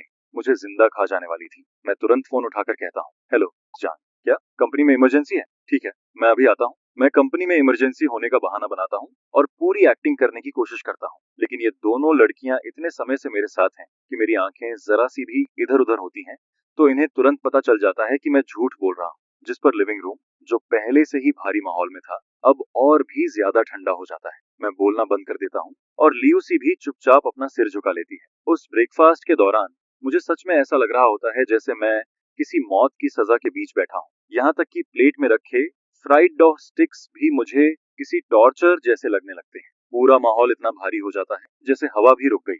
जिस पर मैं जल्दी जल्दी खाना खत्म करता हूँ और वहां से निकलने की कोशिश करता हूँ। मैं लियूसी की तरफ देखकर कहता हूँ, बड़ी स्टार, रहने दो। अगर किसी ने तुम्हें मेरे साथ देख लिया तो तुम मुसीबत में पड़ जाओगी। मैं तुम्हें मन खुद छोड़ देता हूँ। लेकिन जैसे ही मुझे लगता है कि दूसरा वर्ल्ड वॉर फिर से शुरू होने वाला है, मैं तुरंत उठ जाता हूँ और कहता हूँ, रहने दो, मैं सबवे से चला जाऊँ। इसके बाद मैं वहां से ऐसे भागता हूँ जैसे जान बचाकर निकल रहा हूँ और मेरे पीछे वो दोनों अचानक किसी अजीब से समझौते पर पहुंच जाती हैं। जिस पर शु शाओ शुआंग ठंडे चेहरे से लियूसी से कहती है, सिर्फ जुआओ निंग ही वापस नहीं आई है, वो 22 सरनेम वाली औरत भी वापस आ चुकी है और वो भी जुआओ यांग पर नजर रखे बैठी है। इसलिए हमारे बीच लड़ने से अच्छा है कि पहले बाहर वालों से डील किया जाए। और इसी समय मैं सबवे में बैठा हुआ अपनी जिंदगी के बारे में सोच रहा होता हूँ। मुझे लग रहा होता है कि मैं सच में अपनी जान दांव पर लगाकर जी रहा हूँ। अगर मैं ऐसे ही इन सब के बीच फंसा रहा तो एक दिन सच में खत्म हो जाऊंगा। जिस पर मैं मन ही मन कसम खाता हूँ कि आज से मैं लड़कियों से दूर रहूंगा और सिर्फ अपने करियर पर ध्यान दूंगा। लेकिन रियलिटी मुझे एक मौका भी नहीं देती, क्योंकि तभी सबवे में एक स्कूल गर्ल मुझे पहचान लेती है। वो अचानक चिल्लाकर कहती है, क्या तुम जो यांग हो? जिस पर पूरा डिब्बा एकदम से शोर से भर जाता है। कोई फोटो मांगता है, कोई ऑटोग्राफ, और कुछ लोग मेरे चारों तरफ जमा हो जाते हैं। मैं किसी शर्मिंदा भगोड़े की तरह किसी तरह उनसे बचते हुए सबवे से नीचे उतरता हूँ। लेकिन कंपनी के नीचे पहुंचने तक भी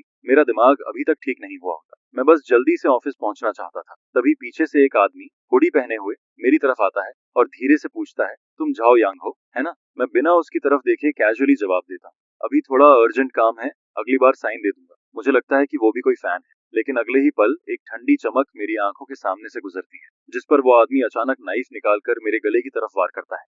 मैं इंस्टिंक्टिवली पीछे हटता हूँ, जिस वजह से वो वार मेरे गले की जगह कंधे पर लग जाता है। मेरे कंधे से तुरंत खून निकलने लगता है, लेकिन वो आदमी बहुत तेजी से हरकत करता है। वो मेरा कंधा पकड़ लेता है और इससे पहले कि मैं कुछ कर पाऊं, उसका नाइफ मेरे पेट में घुस चुका होता है। जिस पर कंपनी के नीचे का वो आम सा रास्ता अगले ही पल किसी डरावने सीन में बदल जाता है। वो आदमी नाइफ वापस खींचने ही वाला होता है कि तभी मैं पूरी ताकत से उसका हाथ पकड़ लेता हूँ और जोर से चिल्लाता हूँ, आग लग गई, जल्दी आओ। मेरी आवाज सुनकर आसपास के लोग तुरंत इकट्ठा होने लगते हैं, जिस पर किलर घबरा जाता है और जल्दी से अपने साथी की मोटरसाइकिल पर बैठकर वहां से भाग जाता है। जमीन पर गिरने से पहले मैं बस इतना कह पाता हूँ, एम्बुलेंस बुलाओ। 5 मिनट बाद मोशन मीडिया के बाहर जहांग युवेई मेरा इंतजार कर रही होती है, लेकिन मेरी जगह वहां पेई ल्यूसी और शु शाओ शुआंग भी पहुंच जाती हैं। तीनों औरतों को अभी तक ये तय करने का मौका भी नहीं मिला था कि मुझे कौन अपने पास रखेगी।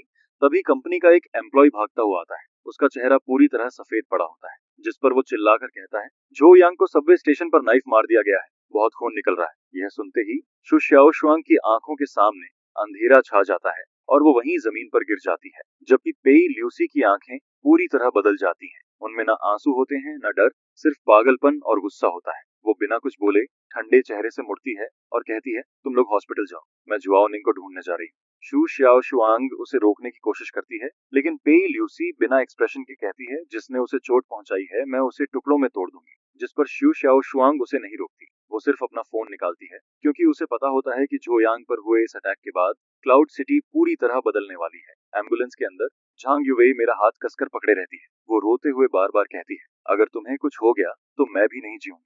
जिस पर मैं मुश्किल से मुस्कुराता हूँ और उसे कहता हूँ, पेई ल्यूसी मुझे मरने नहीं देगी, चिंता मत करो। डॉक्टर की जांच के बाद पता चलता है कि नाइफ पर कोई पॉइजन नहीं था। यह सुनकर मैं राहत की सांस लेता हूँ। फिर मैं मुश्किल से अपना खून से भरा हाथ उठाता हूँ और कहता हूँ, मैंने उसके हाथ की स्किन अपने नाखूनों में फंसा ली थी, उसमें उसका डीएनए होगा, जल्दी से एविडेंस कलेक्ट करो, चाहे मेरे अंदर सिर्फ एक सांस ही क्यों ना बची हो। जिसने मुझे मारने की कोशिश की है, मैं उसे इसकी कीमत जरूर चुकाऊंगा। क्लाउड सिटी में रेड डार्क ग्रुप को सबसे ताकतवर अंडरग्राउंड फोर्स माना जाता है, जिसने खुद को सबसे अच्छे तरीके से साफ इमेज में बदल लिया था। और उस ग्रुप की रूलर जुआओनिंग सिर्फ 31 साल की थी। वो क्लाउड सिटी की सबसे अमीर लोगों में से एक थी। इसी समय ये पुरानी अंडरवर्ल्ड क्वीन शीशे के सामने खड़ी होकर खुद को तैयार कर रही होती है, उस आदमी से मिलने के लिए जिससे वो सबसे ज्यादा प्यार भी करती है और सबसे ज्यादा नफरत भी। जोयांग वो अपने पुराने सख्त कपड़े उतार देती है और उनकी जगह एक लाल रंग की टाइट ड्रेस पहनती है, जिसे देखकर कोई भी आदमी अपना होश खो दे। लेकिन फिर भी जोयांग उसके सामने नहीं आती।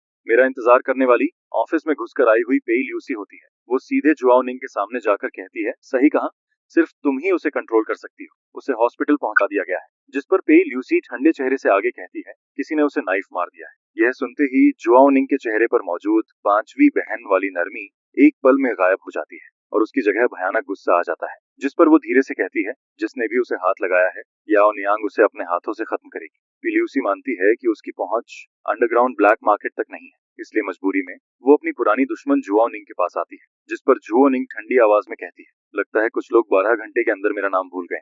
ठीक है, मैं उन्हें फिर से याद दिलाती हूँ। उसी समय हॉस्पिटल में मेरी सर्जरी अभी खत्म हुई होती है और जब पुलिस मुझसे सवाल करती है, तब मैं हैरानी वाली शांति के साथ जवाब देता हूँ। मैं कहता हूँ, किलर का डीएनए मेरे नाखूनों में होना चाहिए, शायद वो तुम्हारे काम आए। ऐसा लग रहा होता है जैसे पुलिस पहले भी ऐसे केसेस देख चुकी है। जिस पर वो जल्दी से बात खत्म करती है और फिर वहां से चली जाती है। पुलिस के जाने के बाद मैं हॉस्पिटल बेड पर लेटकर चैन की सांस लेता हूँ। लेकिन मैं इतना शांत क्यों हूँ, इसकी वजह मूवीज नहीं है। असल वजह यह है कि 6 साल पहले मैंने सच में किसी को मार दिया था और उस काम में मेरी पार्टनर मेरी एक्स गर्लफ्रेंड जुआओनिंग थी।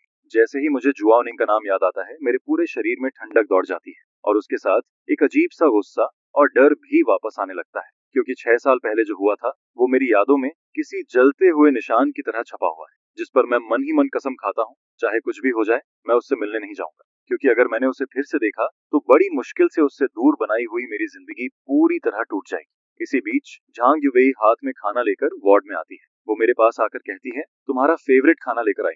जिस पर मैं तुरंत पूछता हूँ, सिस्टर वेई, पी ल्यूसी और शू श्याओ शुआंग कहाँ हैं? वो दोनों क्यों नहीं आई? मैं पूछना तो चाहता हूँ कि वो दोनों आखिर कहाँ गई हैं, लेकिन झांग युवेई मेरी सारी आदतें पहले से समझती है। जिस पर वो मुझे घूर कर कहती है, उनके पास जरूरी काम है, तुम बस यहाँ चुपचाप लेटे रहो। भले ही वो बात को कैजुअली टाल देती है, लेकिन मुझे साफ महसूस होने लगता है कि क्लाउड सिटी में कुछ बहुत बड़ा शुरू हो चुका है। और मेरा अंदाजा सही निकलता है, क्योंकि इस समय पूरा क्लाउड सिटी हिल चुका होता है। ऊपर से देखने पर मेरे नाम से जुड़े 30 से ज्यादा टॉपिक्स हॉट सर्च में चल रहे होते हैं।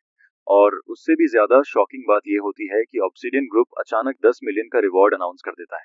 जो भी उस किलर के बारे में कोई जानकारी देगा, उसे सीधे 10 मिलियन मिलेंगे, जिस पर पूरे शहर के लोग पागल हो जाते हैं। अब लोग सिर्फ इंसाफ के लिए नहीं है, बल्कि अपनी जिंदगी बदलने वाले उस पैसे के लिए भी किलर को ढूंढ रहे होते हैं। और सिर्फ शहर की नॉर्मल दुनिया ही नहीं, क्लाउड सिटी की अंधेरी दुनिया भी हिल चुकी होती है। हर छोटे बड़े गैंग का बॉस एक जगह जमा होता है और उन्हें इतना चुप कराने वाला सिर्फ एक इंसान होता है, जुआओनिंग। एक पुराने अंडरग्राउंड हाइडआउट में जुआओनिंग अब फिर से अपनी पुरानी पहचान में लौट चुकी होती है। वो अपना सूट पहन चुकी होती है और अब वो किसी अमीर बिजनेस वुमन की तरह नहीं, बल्कि गोस्ट यिन गैंग की रदरलेस बॉस लग रही होती है। तभी श्यूकाई नाम का एक आदमी अपने साथियों के साथ अंदर आता है। वो न सिर्फ बेअदबी से बात करता है, बल्कि जूनिंग का मजाक उड़ाने की भी कोशिश करता है। जिस पर वो हंसते हुए कहता है, जूनिंग, तुम्हारा इतना गुस्सा देखकर लगता है कि तुम अभी भी वही पुरानी औरत हो। यह सुनते ही जूनिंग की आंखें ठंडी हो जाती हैं। वो धीरे से कहती है, तुमने मुझे गाली देने की हिम्मत की, लगता है तुम जीना नहीं चाहते। शू कह अभी अपनी जगह से उठता ही है कि अगले ही पल पीछे से एक स्वॉर्ड उसके शरीर को पार कर जाती है, जिस पर श्यूकाई वहीं जम जाता है। और जुआओनिंग उसे ऐसे देखती है जैसे वो कोई इंसान नहीं, सिर्फ कूड़े का ढेर हो। वो बिना कुछ कहे सिर्फ अपने एक्शन से सबको बता देती है कि क्लाउड सिटी में अभी भी असली रूल उसी का चलता है। फिर वो धीरे से हाथ हिलाती है और श्यूकाई की बॉडी जमीन पर गिर जाती है, जिस पर वो बाकी लोगों से कहती है, अगर कोई मुझे छूने की बात करेगा तो उसका यही हाल होगा। बाकी 4 गैंग बॉसेस ये देखकर इतने डर जाते हैं कि वो अपना सिर तक उठाने की हिम्मत नहीं करते। इसके बाद जुआओनिंग वापस शांत होकर अपनी चेयर पर बैठ जाती है, लेकिन उसके चेहरे का गुस्सा अभी भी खत्म नहीं हुआ होता। वो धीरे से कहती है, 4 घंटे के अंदर पता करो जिसने झोयांग पर अटैक किया वो किसके नीचे काम करता है। अगर तुम लोगों ने पता लगा लिया तो गोस्ट यिन गैंग तुम्हें अपना टेरिटरी दे देगा, लेकिन अगर नहीं पता लगा पाए तो फिर तुम्हारा एंड श्यूका जैसा होगा। यह सुनते ही पूरे क्लाउड सिटी की अंडरग्राउंड दुनिया पागलों की तरह किलर को ढूंढने में लग जाती है।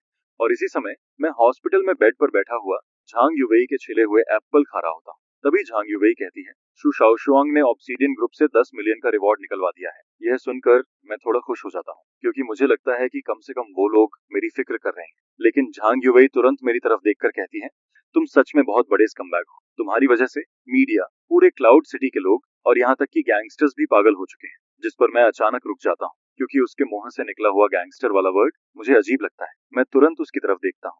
झांग युवेई का चेहरा एक एक पल के लिए घबरा जाता है और फिर वो जल्दी से दूसरी तरफ देखने लगती है, जिस पर मेरे शरीर में ठंडी लहर दौड़ जाती है। मैं तुरंत बेड के पास की रेलिंग पकड़ लेता हूँ, क्योंकि मैं जुआओ निंग को बहुत अच्छे से जानता हूँ। अगर वो सच में इस मामले में उतर गई है तो वो किलर को पुलिस के हवाले नहीं करेगी, वो सच में उसे मार डालेगी। उसी समय रेड गूस लोन कंपनी के अंदर यूलिन सोसाइटी का तीसरा बॉस लूसन अपने दो आदमियों पर गुस्सा कर रहा होता है। ये वही दो लोग होते हैं जिन्होंने मुझ पर अटैक किया था। उनमें से एक ने मुझे नाइफ मारा था और दूसरा बाहर मोटरसाइकिल लेकर इंतजार कर रहा था। वो तो लालच में आकर मेरे ऊपर अटैक करने वाले उन दोनों लोगों का सिर भी ऑब्सीडियन ग्रुप को बेचकर 10 मिलियन का रिवॉर्ड लेना चाहता था। लेकिन तभी उसे बॉस वांग चेनक का फोन आता है और जैसे ही उसे पता चलता है कि 6 साल से गायब जुआओ निंग भी खुद लोगों को ढूंढने निकल चुकी है, वो सीधे डर के मारे जमीन पर गिर जाता है। जिस पर लू वॉल तुरंत फैसला करता है, हमें अभी इसी वक्त यहाँ से निकलना होगा। ये जगह अब सेफ नहीं है। लेकिन मोटरसाइकिल चलाने वाला उसका छोटा साथी उसके साथ मरना नहीं चाहता था, जिस पर वो चुपके से ऑब्सीडियन ग्रुप को फोन कर देता है और कुछ ही देर में सारी जानकारी शु शाओशुआंग तक पहुंच जाती है। वो घृणा से हंसती है और पुलिस को फोन करने के बजाय सीधा उनकी लोकेशन जुआओ निंग को भेज देती है, क्योंकि वो चाहती है कि कानून से पहले वो कमीने लोग असली नरक का दर्द महसूस करें। उसी समय यूलिन सोसाइटी का बॉस वांग चेन अभी भी के टीवी में बैठा हुआ होता है। उसकी गोद में एक लड़की होती है और वो शराब पीते हुए गाना सुन रहा होता है। वो अभी भी अपने मजे में डूबा होता है और सोच रहा होता है कि घोस्ट ये नान्या कोहियन गैंग का एरिया अब उसका हो जाएगा। लेकिन तभी के टीवी का दरवाजा खुलता है और जुआओ निंग अंदर आती है, जिस पर वांग चेनक का चेहरा एकदम सफेद पड़ जाता है। उसकी जान जैसे शरीर से निकल जाती है। वो कांपते हुए कहता है, सिस्टर जुआओ, आप यहाँ कैसे? जिस पर जू निंग ठंडी मुस्कान के साथ कहती है, काफी मजे कर रहे हो, लाओ वांग। वांग चेन जल्दी से कहता है, सिस्टर जुआओ, मैं अपनी जान की कसम खाता हूँ, ये काम मेरे आदमी ने नहीं किया। यह सुनकर जुआओ निंग हंस पड़ती है, लेकिन उसकी हंसी में गुस्सा साफ दिखाई देता है। फिर वो उसके सामने एक वॉइस रिकॉर्डर फेंक देती है। उस रिकॉर्डर के अंदर लू वॉल की आवाज होती है। वो भागने की बात कर रहा होता है, जिस पर वांग चेन वहीं जमीन पर बैठ जाता है। उसे यकीन ही नहीं होता कि अभी जो बात उसने बोली थी, उसके आदमी ने उसी पल उसे झूठा साबित कर दिया। फिर जुआओ निंग सिर्फ इतना कहती है, इसे ले जाओ। उसी समय लू वॉल उन दोनों लोगों को लेकर शहर से बाहर भागने की कोशिश कर रहा होता है, लेकिन उनकी कार स्टार्ट होने से पहले ही दो बड़े ट्रक्स आकर रास्ता रोक देते हैं, जिस पर एक दर्जन से ज्यादा आदमी हाथ में सोर्ड्स और हथियार लिए हुए उन्हें चारों तरफ से घेर ले रहे हैं। उन लोगों को देखकर लू वॉल पूरी तरह टूट जाता है। उसे समझ आ जाता है कि अब बचने का कोई रास्ता नहीं है, जिस पर वो चुपचाप कार से बाहर निकल आता है। इसी बीच हॉस्पिटल के कमरे में शुशाओ शुआंग चुपचाप मेरे पास बैठी होती है। वो अपना सिर नीचे करके मेरे बहुत करीब बैठी रहती है। सुबह हुई लड़ाई को याद करके वो अभी भी थोड़ा गुस्सा होती है, लेकिन मुझे देखकर वो फिर से उसी छोटे पप्पी जैसी बन जाती है। उसकी आंखें लाल होती हैं और जब मैं सोचता हूँ कि उसने मेरे लिए पूरे शहर में 10 मिलियन का रिवॉर्ड लगवा दिया, तो मेरे दिल में एक अजीब सी मिठास महसूस होने लगती है, जिस पर मैं उसके सिर पर हाथ फेर देता हूँ। लेकिन ये सुकून ज्यादा देर नहीं रहता, क्योंकि जैसे ही मैं उसका हाथ पकड़ता हूँ, मैं तुरंत पूछता हूँ, सच बताओ, क्या जुआओ निंग भी इसमें शामिल है? जिस पर शु शाओशुआंग एक पल के लिए चुप हो जाती है, लेकिन आखिरकार वो धीरे से सच बता देती है। वो कहती है, पे ल्यूसी ने ही जुआओ निंग को ढूंढा था। यह सुनते ही मेरे पूरे शरीर में ठंडा पसीना निकल आता है। पे ल्यूसी पहले से ही मेंटली अनस्टेबल है और जुआओ निंग ऐसी औरत है जो बिना पलक झपकाए किसी को भी मार सकती है। मैं जैसे ही इन दोनों को एक साथ इमेजिन करता हूँ, मेरा दिल जोर से धड़कने लगता है, क्योंकि मैं सच में डर जाता हूँ। एक छोड़ी हुई फैक्ट्री के अंदर गर्म हवा में मौत की बदबू फैली हुई होती है। लुचियांग और उसके दोनों आदमी जुओनिंग और पेई ल्यूसी के सामने घुटनों पर बैठे होते हैं, जिस पर जुओनिंग अभी तक कुछ नहीं करती। वो बस पीछे खड़ी होकर उन्हें घूरती रहती है। आखिरकार टूटकर लुचियांग सब सच बता देता है। वो झो वेनाओ का नाम लेता है। यह नाम सुनते ही पेई ल्यूसी की आंखों में पागलपन फिर से भर जाता है। उसे तुरंत अपनी पुरानी नरमी पर पछतावा होने लगता है। वो सोचती है कि उसने झो वेनाओ को छोड़कर गलती की, जिस पर वो ठंडी आवाज में कहती है, मुझे एक नाइफ दो। उस पल ये फेमस एक्ट्रेस पूरी तरह बदल जाती है। वो किसी बदला लेने वाली शैतान जैसी लगने लगती है। वो नाइफ पकड़कर लू चियांग और उसके आदमी की तरफ बढ़ने लगती है। उसके शरीर से निकलती हुई खून की प्यास वहां मौजूद हर इंसान को डरा देती है। लेकिन जैसे ही वो नाइफ उठाती है, तभी उसका फोन बज जाता है, जिस पर फोन की स्क्रीन पर मेरा नाम दिखाई देता है। मेरी आवाज सुनते ही उसकी आंखों का वो लालपन धीरे धीरे कम होने लगता है। वो तुरंत अपनी आवाज नरम करके कहती है, जोया तुम्हारी चोट कैसी है? लेकिन दूसरी तरफ मैं बहुत गुस्से में होता हूँ। मैं बिना कुछ घुमाए सीधे कहता हूँ, अगर तुमने किसी को मारा तो फिर कभी मुझसे मिलने मत आना। ल्यूसी जैसी पागल लड़की के लिए ये बात किसी सजा से कम नहीं होती। जिस पर वो मजबूरी में बहुत दुखी होकर अपने गुस्से को रोक लेती है। फिर वो फोन जुआओ निंग को दे देती है, जिस पर फोन हाथ में लेते ही ये अंडरवर्ल्ड क्वीन तुरंत अपनी आवाज बदल देती है। वो हंसते हुए कहती है, डियर क्या तुम मुझे मिस कर रहे थे? लेकिन मैं उसे भी गुस्से में डांटना शुरू कर देता हूँ। मैं उसे साफ कहता हूँ कि अगर उसने कुछ गलत किया तो मैं उससे हमेशा के लिए दूर हो जाऊंगा। लेकिन हैरानी की बात यह होती है कि जुआओ निंग को बिल्कुल भी गुस्सा नहीं आता,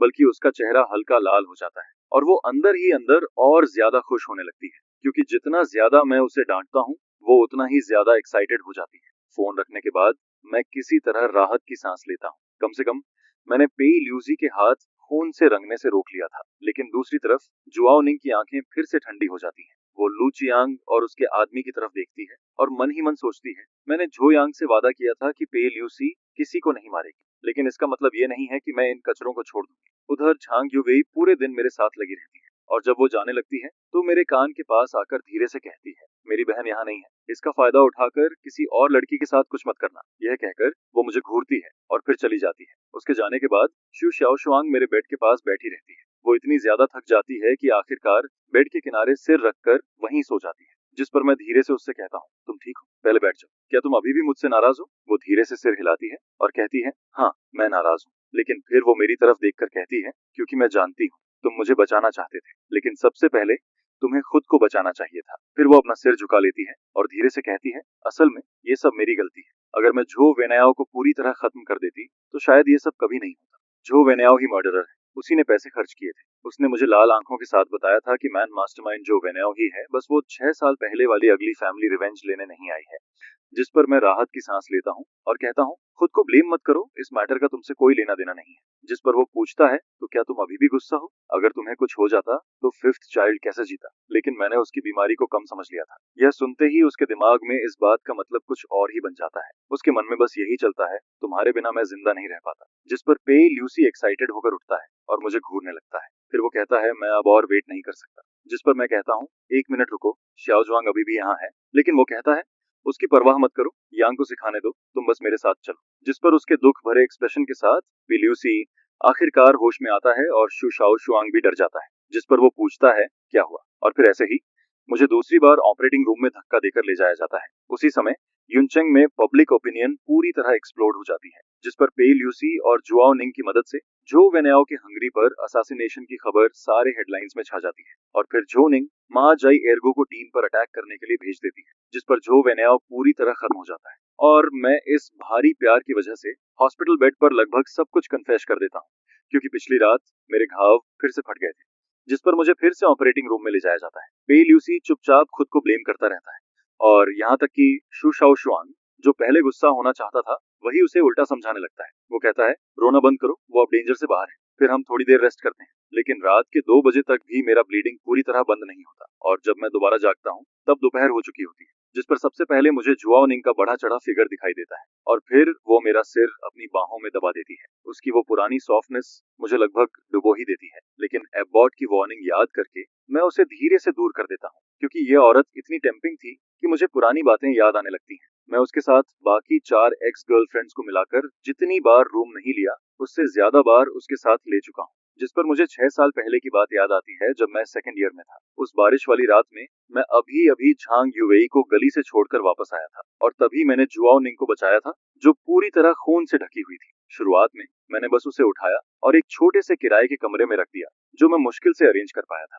उस समय मैं खुद भी दागों और खून से भरा हुआ था, लेकिन जैसे जैसे उसके घाव ठीक होने लगे, उसका चेहरा किसी और ही लेवल का दिखाई देने लगता है, जिसे देखकर मैं शॉक हो जाता हूँ और मुझे समझ आता है कि मैंने कैसी खतरनाक औरत को बचाया है। वो क्लाउड सिटी के सबसे बड़े गैंगस्टर ग्रुप की तीसरी लीडर थी और फिर जुआओ निंग मुझे बताती है कि पावर की लड़ाई में वो हार गई थी, जिस पर अब उसे सेकंड बॉस टेरर पीछा करके मारना चाहता था और वो अकेले मरना चाहती थी। लेकिन शायद उस रात बिछड़ने वाली फीलिंग की वजह से मैं उसका हाथ पकड़ लेता हूँ और जोर से चिल्लाता हूँ, मैं तुम्हें मर जाने नहीं दूंगा। फिर मैं कहता हूँ, अगर सीजुन की परेशानी की वजह से मरना ही है तो चलो साथ मरते हैं। और फिर उसी रात हम दोनों एक दूसरे के करीब आ जाते हैं, जिसके बाद हम एक पागल प्लान बनाते हैं। मैं खुद जाकर फियर ऑफ लू से मिलता हूँ। मैं उसके सामने एक लालची आदमी होने का नाटक करता हूँ और कहता हूँ, मुझे 10 लाख चाहिए, पैसे मिलते ही मैं तुम्हें बता दूंगा कि जुआओनिंग कहाँ है। जिस पर लू सच में मेरे झांसे में आ जाता है और फिर वो अपने आदमियों के साथ मुझे अंदर ले जाता है। लेकिन जैसे ही उसके आसपास की सिक्योरिटी ढीली पड़ती है, मैं अचानक टेबल के ऊपर से कूद जाता हूँ, फिर वाइन बॉटल तोड़ता हूँ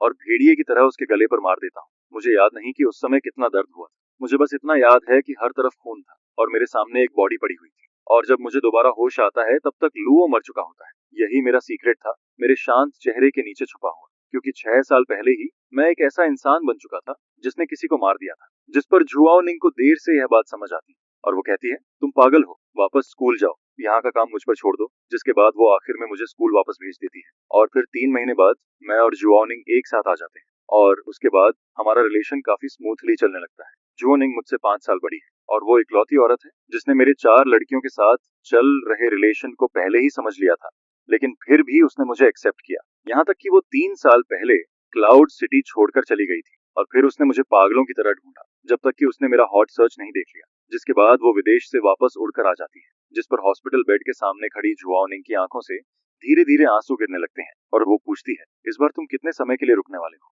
जिस पर मैं कहता हूँ, मैं युनचेंग में रहूंगा। सच कहूँ तो पिछले 3 सालों में मैं बस 4 सेकंड के लिए ही दूर गया था। फिर मैं अपना सीना थपथपाता हूँ और उससे कसम खाकर कहता हूँ। लेकिन जुआओ निंग मुझ पर बिल्कुल भरोसा नहीं करती, बल्कि वो धीरे से अपना कॉलर नीचे करती है और मेरी तरफ झुक जाती है, जिस पर मेरी सारी डिफेंस एक पल में टूटने लगती है और मैं लगभग कंट्रोल खोने वाला होता हूँ। तभी दरवाजा खुलने की आवाज आती है और फिर झांग युवेई हाथ में लंच बॉक्स लेकर अंदर आती है। वो लाल चेहरे के साथ मुझे देख रही होती है, लेकिन अगले ही पल झांग युवेई का एक्सप्रेशन दोनों औरतों की डरावनी नजरों के बीच गायब हो जाता है, जिस पर कमरे के अंदर एक अजीब सी टक्कर शुरू हो जाती है। जुआओ निंग तुरंत झांग युवेई को पहचान लेती है, वही इंसान जिसने 3 साल पहले मुझे युनचेंग से भागने में मदद की थी। लेकिन हैरानी की बात यह होती है कि वो गुस्सा नहीं होती, बल्कि ताली बजाकर कहती है, झायोंग के हॉस्पिटल से निकलने के बाद क्यों ना हम तीनों साथ ट्रिप पर चलें। यह सुनकर झांग युवेई वहीं पर पूरी तरह स्टन रह जाती है, क्योंकि उसने शायद कभी इस अंडरवर्ल्ड गॉडमदर की इतनी अजीब सोच इमेजिन नहीं की थी। और फिर वार्ड के अंदर की हवा जैसे पूरी तरह जम जाती है। खुद को बचाने के लिए मैं जल्दी जल्दी कहने लगता हूँ कि मैं कोई औरत नहीं हूँ, लेकिन मुझे बिल्कुल उम्मीद नहीं होती, क्योंकि झांग युवेई दांत भींचकर कहता है कि जब समय आएगा तब वो इस बारे में सोच लेगा। जिस पर उसकी इतनी हद तक टॉलरेंस देखकर मैं लगभग पूरी तरह उसकी सॉफ्टनेस में डूबने लगता हूँ। और तभी जैसे कोई हीरो सही समय पर आता है, वैसे ही अचानक 2 लोग सामने आ जाते हैं। वो थे शु शाओ शुआंग और पेई ल्यूसी की माँ, जिनके आते ही वार्ड का माहौल एक पल में खराब हो जाता है, क्योंकि जुओ निंग अभी अभी हम तीनों के साथ घूमने का आइडिया दे चुकी थी। लेकिन ये दोनों इतने आसानी से मानने वाले नहीं थे, जिस पर शु शाओ शुआंग गुस्से और शर्म से भर जाता है और कहता है, ऐसा मत सोचो कि तुम घायल हो तो जो चाहो वो कर सकते हो। मेरे सामने ये सब बिल्कुल नहीं चलेगा, ये पूरा का पूरा मेज है। और फिर पेई ल्यूसी तो और भी आगे बढ़ जाता है। वो सीधे मेरा हाथ पकड़ लेता है और उसका गुस्सा उसके चेहरे पर साफ दिखाई देता है। लेकिन उनकी इरिटेट रिएक्शन देखकर मुझे गुस्सा नहीं आता, बल्कि मैं वही बात दोबारा कह देता हूँ, क्योंकि बात का मतलब सच में वही था। मैंने उन्हें कहलाई इरादा नहीं किया था। जिस पर जुआओ निंग जानबूझकर अपना कॉलर थोड़ा नीचे कर देती है और फिर वो अपनी चेस्ट मेरी तरफ झुकाकर कहती है, जुयांग, तुम्हें कौन ज्यादा पसंद है, मैं या फिर सिस्टर शाओ शुआन? जिस पर इंस्टिंक्ट की वजह से मेरी नजर वहीं अटक जाती है और इसी बार मैं सच में पूरी तरह फंस जाता हूँ। जिस पर जुआओ निंग हंसने लगती है और कहती है, जाओ यांग, तुम सच में बिल्कुल भी सीधे इंसान नहीं हो। और फिर लड़कियों की चिल्लाने की आवाज के बीच मेरा घाव उम्मीद के मुताबिक फिर से खुल जाता है। इसके बाद हॉस्पिटल में बिताए गए 10 दिनों के दौरान झो वेनाओ ऐसे गायब हो जाती है जैसे हवा में खो गई। पुलिस उसकी सारी प्रॉपर्टी फ्रीज कर देती है और उसके खिलाफ वारंट भी जारी हो जाता है, जिस पर जुआओ निंग और शु शाओ शुआंग भी पूरे क्लाउड सिटी में उसे ढूंढते रहते हैं, लेकिन उन्हें उसका कोई पता नहीं चलता। फिर जिस दिन मुझे हॉस्पिटल से डिस्चार्ज किया जाता है, उसी दिन जुआओ निंग का फोन आता है और वो हल्की सी हंसी के साथ मुझे बताती है कि झो वेनाओ मिल गई है और उसे पुलिस स्टेशन वापस ले जाया गया है। जिस पर मैं पूछता हूँ वो कहाँ मिली। तब पता चलता है कि भागते समय झो वेनाओ को उसकी एक फीमेल फैन पहचान लेती है। वो फैन बाहर से छोटी और मासूम दिखती थी, लेकिन अंदर से बिल्कुल अलग थी। शुरुआत में उसने झो वेनाओ के साथ बहुत पॉलिटली बिहेव किया, लेकिन बाद में जब झो वेनाओ उसके साथ रहने लगी, तब उस फैन ने उसे ड्रग्स दे दिए और आयरन चेन से बांध दिया। इसके बाद पूरे 8 दिनों तक झो वेनाओ, जो पहले सबकी नजरों में आइडल थी, अब एक कोने में बंद खिलौना बनकर रह जाती है। वो हर दिन सिर्फ डॉग बाउल में बचा हुआ खाना खाती है और फिर एक दिन दरवाजा दोबारा खुलता है, जिस पर अंदर कई और फीमेल फैंस आ जाती हैं। उन सबकी आंखों में पागलपन भरा होता है। वो रोते हुए चिल्लाती हैं, मेरा भाई सिर्फ हमारा है, सिर्फ हमारा। और फिर वो झो वेनाओ के साथ बुरी तरह बिहेव करने लगती हैं, जिस पर झो वेनाओ का दिमाग आखिरकार पूरी तरह टूट जाता है। उसे पहली बार समझ आता है कि वो जिन फैंस को हमेशा कंट्रोल करती थी, वही आज उसके लिए सबसे बड़ा डर बन चुके हैं, जिस पर वो हिस्टेरिकल होकर हंसने लगती है और चिल्लाकर कहती है, तुम सब इडियट्स हो। मैंने कभी सच में तुम लोगों की परवाह नहीं की। अगर तुम्हारे पास पैसे नहीं होते, तो मैं कभी तुम्हारे साथ इतना बोरिंग ड्रामा नहीं करती। यह सुनते ही उन फीमेल फैंस की दुनिया पूरी तरह टूट जाती है और फिर वो गुस्से में पास रखा डॉग बाउल उठाकर उसके सिर पर मार देती है, जिसके बाद वो सब उसके ऊपर टूट पड़ती हैं। लगभग उसी समय पुलिस वहां पहुंच जाती है, लेकिन जब वो दरवाजा तोड़कर अंदर जाती है, तो सामने का नजारा देखकर सब सन्न रह जाते हैं, क्योंकि वहां की फीमेल फैंस पूरी तरह पागल हो चुकी होती हैं और जो वेनाओ के साथ बुरी हालत कर रही होती है, जिस पर जो वेनाओ पूरी तरह मेंटली टूट चुकी होती है। और यहाँ तक कि वो फीमेल फैंस पुलिस के आने के बाद भी उन पर पागलों की तरह अटैक करने लगती हैं। फिर बाद में इन्वेस्टिगेशन के दौरान मुझसे पूछा जाता है कि क्या मैं जो वेनाओ से नफरत करता हूँ, जिस पर मैं शांति से जवाब देता हूँ, मैं उससे या उसके फैंस से नफरत नहीं करता। वो दोनों बस बहुत बीमार लोग हैं, जिनकी सोच और वैल्यूज पूरी तरह खराब हो चुकी है। जिस पर मॉनिटर में दिखाई दे रही जो वेनाओ का चेहरा बिल्कुल खाली होता है और पुलिस कहती है कि उसकी मेंटल कंडीशन अब खराब हो चुकी है। लेकिन मैं जानता हूँ अब वो अपनी पूरी जिंदगी इसी डर में जिएगी कि कोई पागल फैन फिर से उसके सामने आ जाएगा, और यही उसके लिए सबसे बड़ी सजा है। इसके बाद उसी दिन जुओनिंग मुझे 3 साल पहले वाले पुराने शहर में वापस ले जाती है। हम दोनों सोचते हैं कि उस सानहे होटल में जाएंगे जहां हम पहली बार डेट पर गए थे, लेकिन जैसे ही हम वहां पहुंचते हैं, अंदर से आवाज आने लगती है, जिस पर हमें पता चलता है कि कुछ लोकल गुंडे होटल की मालकिन से प्रोटेक्शन मनी मांग रहे हैं। यह देखकर जुआओ निंग हल्का सा हंसती है, क्योंकि यह सब उसके लिए बहुत फेमिलियर था। अंडरग्राउंड वर्ल्ड का यही तरीका था। मैं कुछ बोल पाता उससे पहले ही जुआओ निंग मुस्कुराते हुए आगे बढ़ जाती है और फिर कहती है, आजकल के यंग लोग सफाई के रूल्स तक भूल गए हैं। जिस पर सामने खड़ा गुंडा उसे डांटने ही वाला होता है, लेकिन जैसे ही वो जुआओ निंग का चेहरा देखता है, उसके हाथ से स्टील पाइप नीचे गिर जाता है, क्योंकि वो जुआओ निंग थी। भले ही उसे इस दुनिया से गए 3 साल हो चुके थे, लेकिन इस जगह पर आज भी उसका नाम सुनकर लोग डरते थे, जिस पर वो सारे गुंडे डरकर वहां से भाग जाते हैं और फिर हम दोनों उसी पुराने विंडो सीट पर जाकर बैठ जाते हैं। लेकिन तभी जुआओ निंग का फोन बजने लगता है। वो कुछ देर तक फोन को देखती रहती है और फिर उसका चेहरा धीरे धीरे सीरियस हो जाता है, जिस पर वो अपना फोन मेरी तरफ बढ़ाती है। और तब मुझे पता चलता है कि शुशाओ शुआंग के पिता ने अपने बिजनेस के घाटे को भरने के लिए उसकी शादी कहीं तय कर दी है। जिस पर जुआओ निंग मेरी तरफ देखकर कहती है, लगता है तुम्हारी छोटी बहन को जबरदस्ती किसी और से शादी करनी पड़ेगी, या फिर क्या वो भी मेरी तरह तुम्हारी औरत है? ये कोई सौदेबाजी का सामान नहीं है। मेरी मदद करो, पे ल्यूसी और झांग युवेई से कांटेक्ट करवाओ, क्योंकि जब वो सब मेरे साथ चलना चाहते हैं, तो फिर हम सब मिलकर इस क्लाउड सिटी का आसमान बदल देंगे। क्लाउड सिटी होटल की सबसे ऊपर वाली फ्लोर पर शादी के नाम पर एक बैंक्वेट चल रहा होता है, लेकिन असल में वहाँ एक टेक ओवर होने वाला होता है, जिस पर शु शाओ शुआंग जू मो के साथ अपने पिता के पास बैठी होती है और सामने वही लोग बैठे होते हैं जिनसे उनका कर्ज जुड़ा हुआ था। फिर जैसे ही रिंग एक्सचेंज होने वाली होती है, बैंक्वेट हॉल का दरवाजा जोर से खुल जाता है, जिस पर मैं 3 साल की दूरी और 20 दिनों की तैयारी के बाद बिल्कुल शांत चेहरे के साथ अंदर चला आता हूँ। और मेरे पीछे कोई आर्मी नहीं होती, बल्कि क्लाउड सिटी की सबसे खतरनाक और सबसे अमेजिंग 3 औरतें खड़ी होती हैं, जिस पर जुआओ निंग अपने ब्लैक सूट पहने आदमियों के साथ हॉल के सारे एग्जिट ब्लॉक कर देती है और फिर वो मुस्कुराकर कहती है, आज यहाँ कोई डील नहीं होगी, मैं इस जगह पर होने वाला हर ट्रेड रोक दूंगी। इसके बाद पेई ल्यूसी सामने खड़ा होता है। चारों तरफ मीडिया के कैमरा फ्लैश हो रहे होते हैं, लेकिन वो बिना डरे मेरा हाथ पकड़ लेता है और फिर सबके सामने अनाउंस करता है कि जो वेनेओ खत्म हो चुकी है और अब जो भी मेरे आदमी को छूने की कोशिश करेगा, वो सीधे मेरे खिलाफ जाएगा। जिस पर झांग युवेई भी आगे आता है। उसके हाथ में एक इन्वेस्टमेंट कॉन्ट्रैक्ट होता है और फिर वो बिल्कुल शांति से सामने बैठे हेयाओ ग्रुप के लोगों से कहता है, तुम्हारा सारा कर्ज हमारी मीडिया कंपनी और होंगन ग्रुप मिलकर चुका देंगे। यह सुनते ही शु श्याओ शुआंग खुद को रोक नहीं पाती और सीधे भागकर मेरी बाहों में आ जाती है। इस बार किसी ने भी मुझ पर किसी का दिल चुराने का इल्जाम नहीं लगाया। और फिर देर रात जब ये सारा हंगामा खत्म हो जाता है, तब मैं वापस उस छोटे से किराए के घर में लौटता हूँ। लेकिन अब वहाँ हर तरफ 4 औरतों की मौजूदगी और उनकी खुशबू फैली होती है, जिस पर मैं चुपचाप अपने दिल में मान लेता हूँ कि इन चारों के साथ पूरी जिंदगी बिताने का जो माहौल है, वो अब पहले जैसी टेंशन से बदलकर एक अजीब सी हार्मनी में बदल चुका है। और फिर मैं सोफा के बीच में बैठा होता हूँ और मेरे सामने वो 4 चेहरे होते हैं जिन्हें देखकर किसी का भी दिल भर जाए। जिस पर मैं अपने मन में समझ जाता हूँ कि ये अब वो 4 नाव नहीं है जो कभी भी डूब सकती थी, बल्कि ये एक ऐसा नरम पिंजरा है जिससे मैं अब कभी निकल नहीं पाऊंगा। और सच कहूँ तो अब मैं निकलना भी नहीं चाहता। क्लाउड सिटी की रात अभी भी उतनी ही खूबसूरत और डेंजरस लगती है और मेरी यह शूरा फील्ड वाली कहानी अब जाकर अपने सबसे बड़े चैप्टर में एंटर करती है।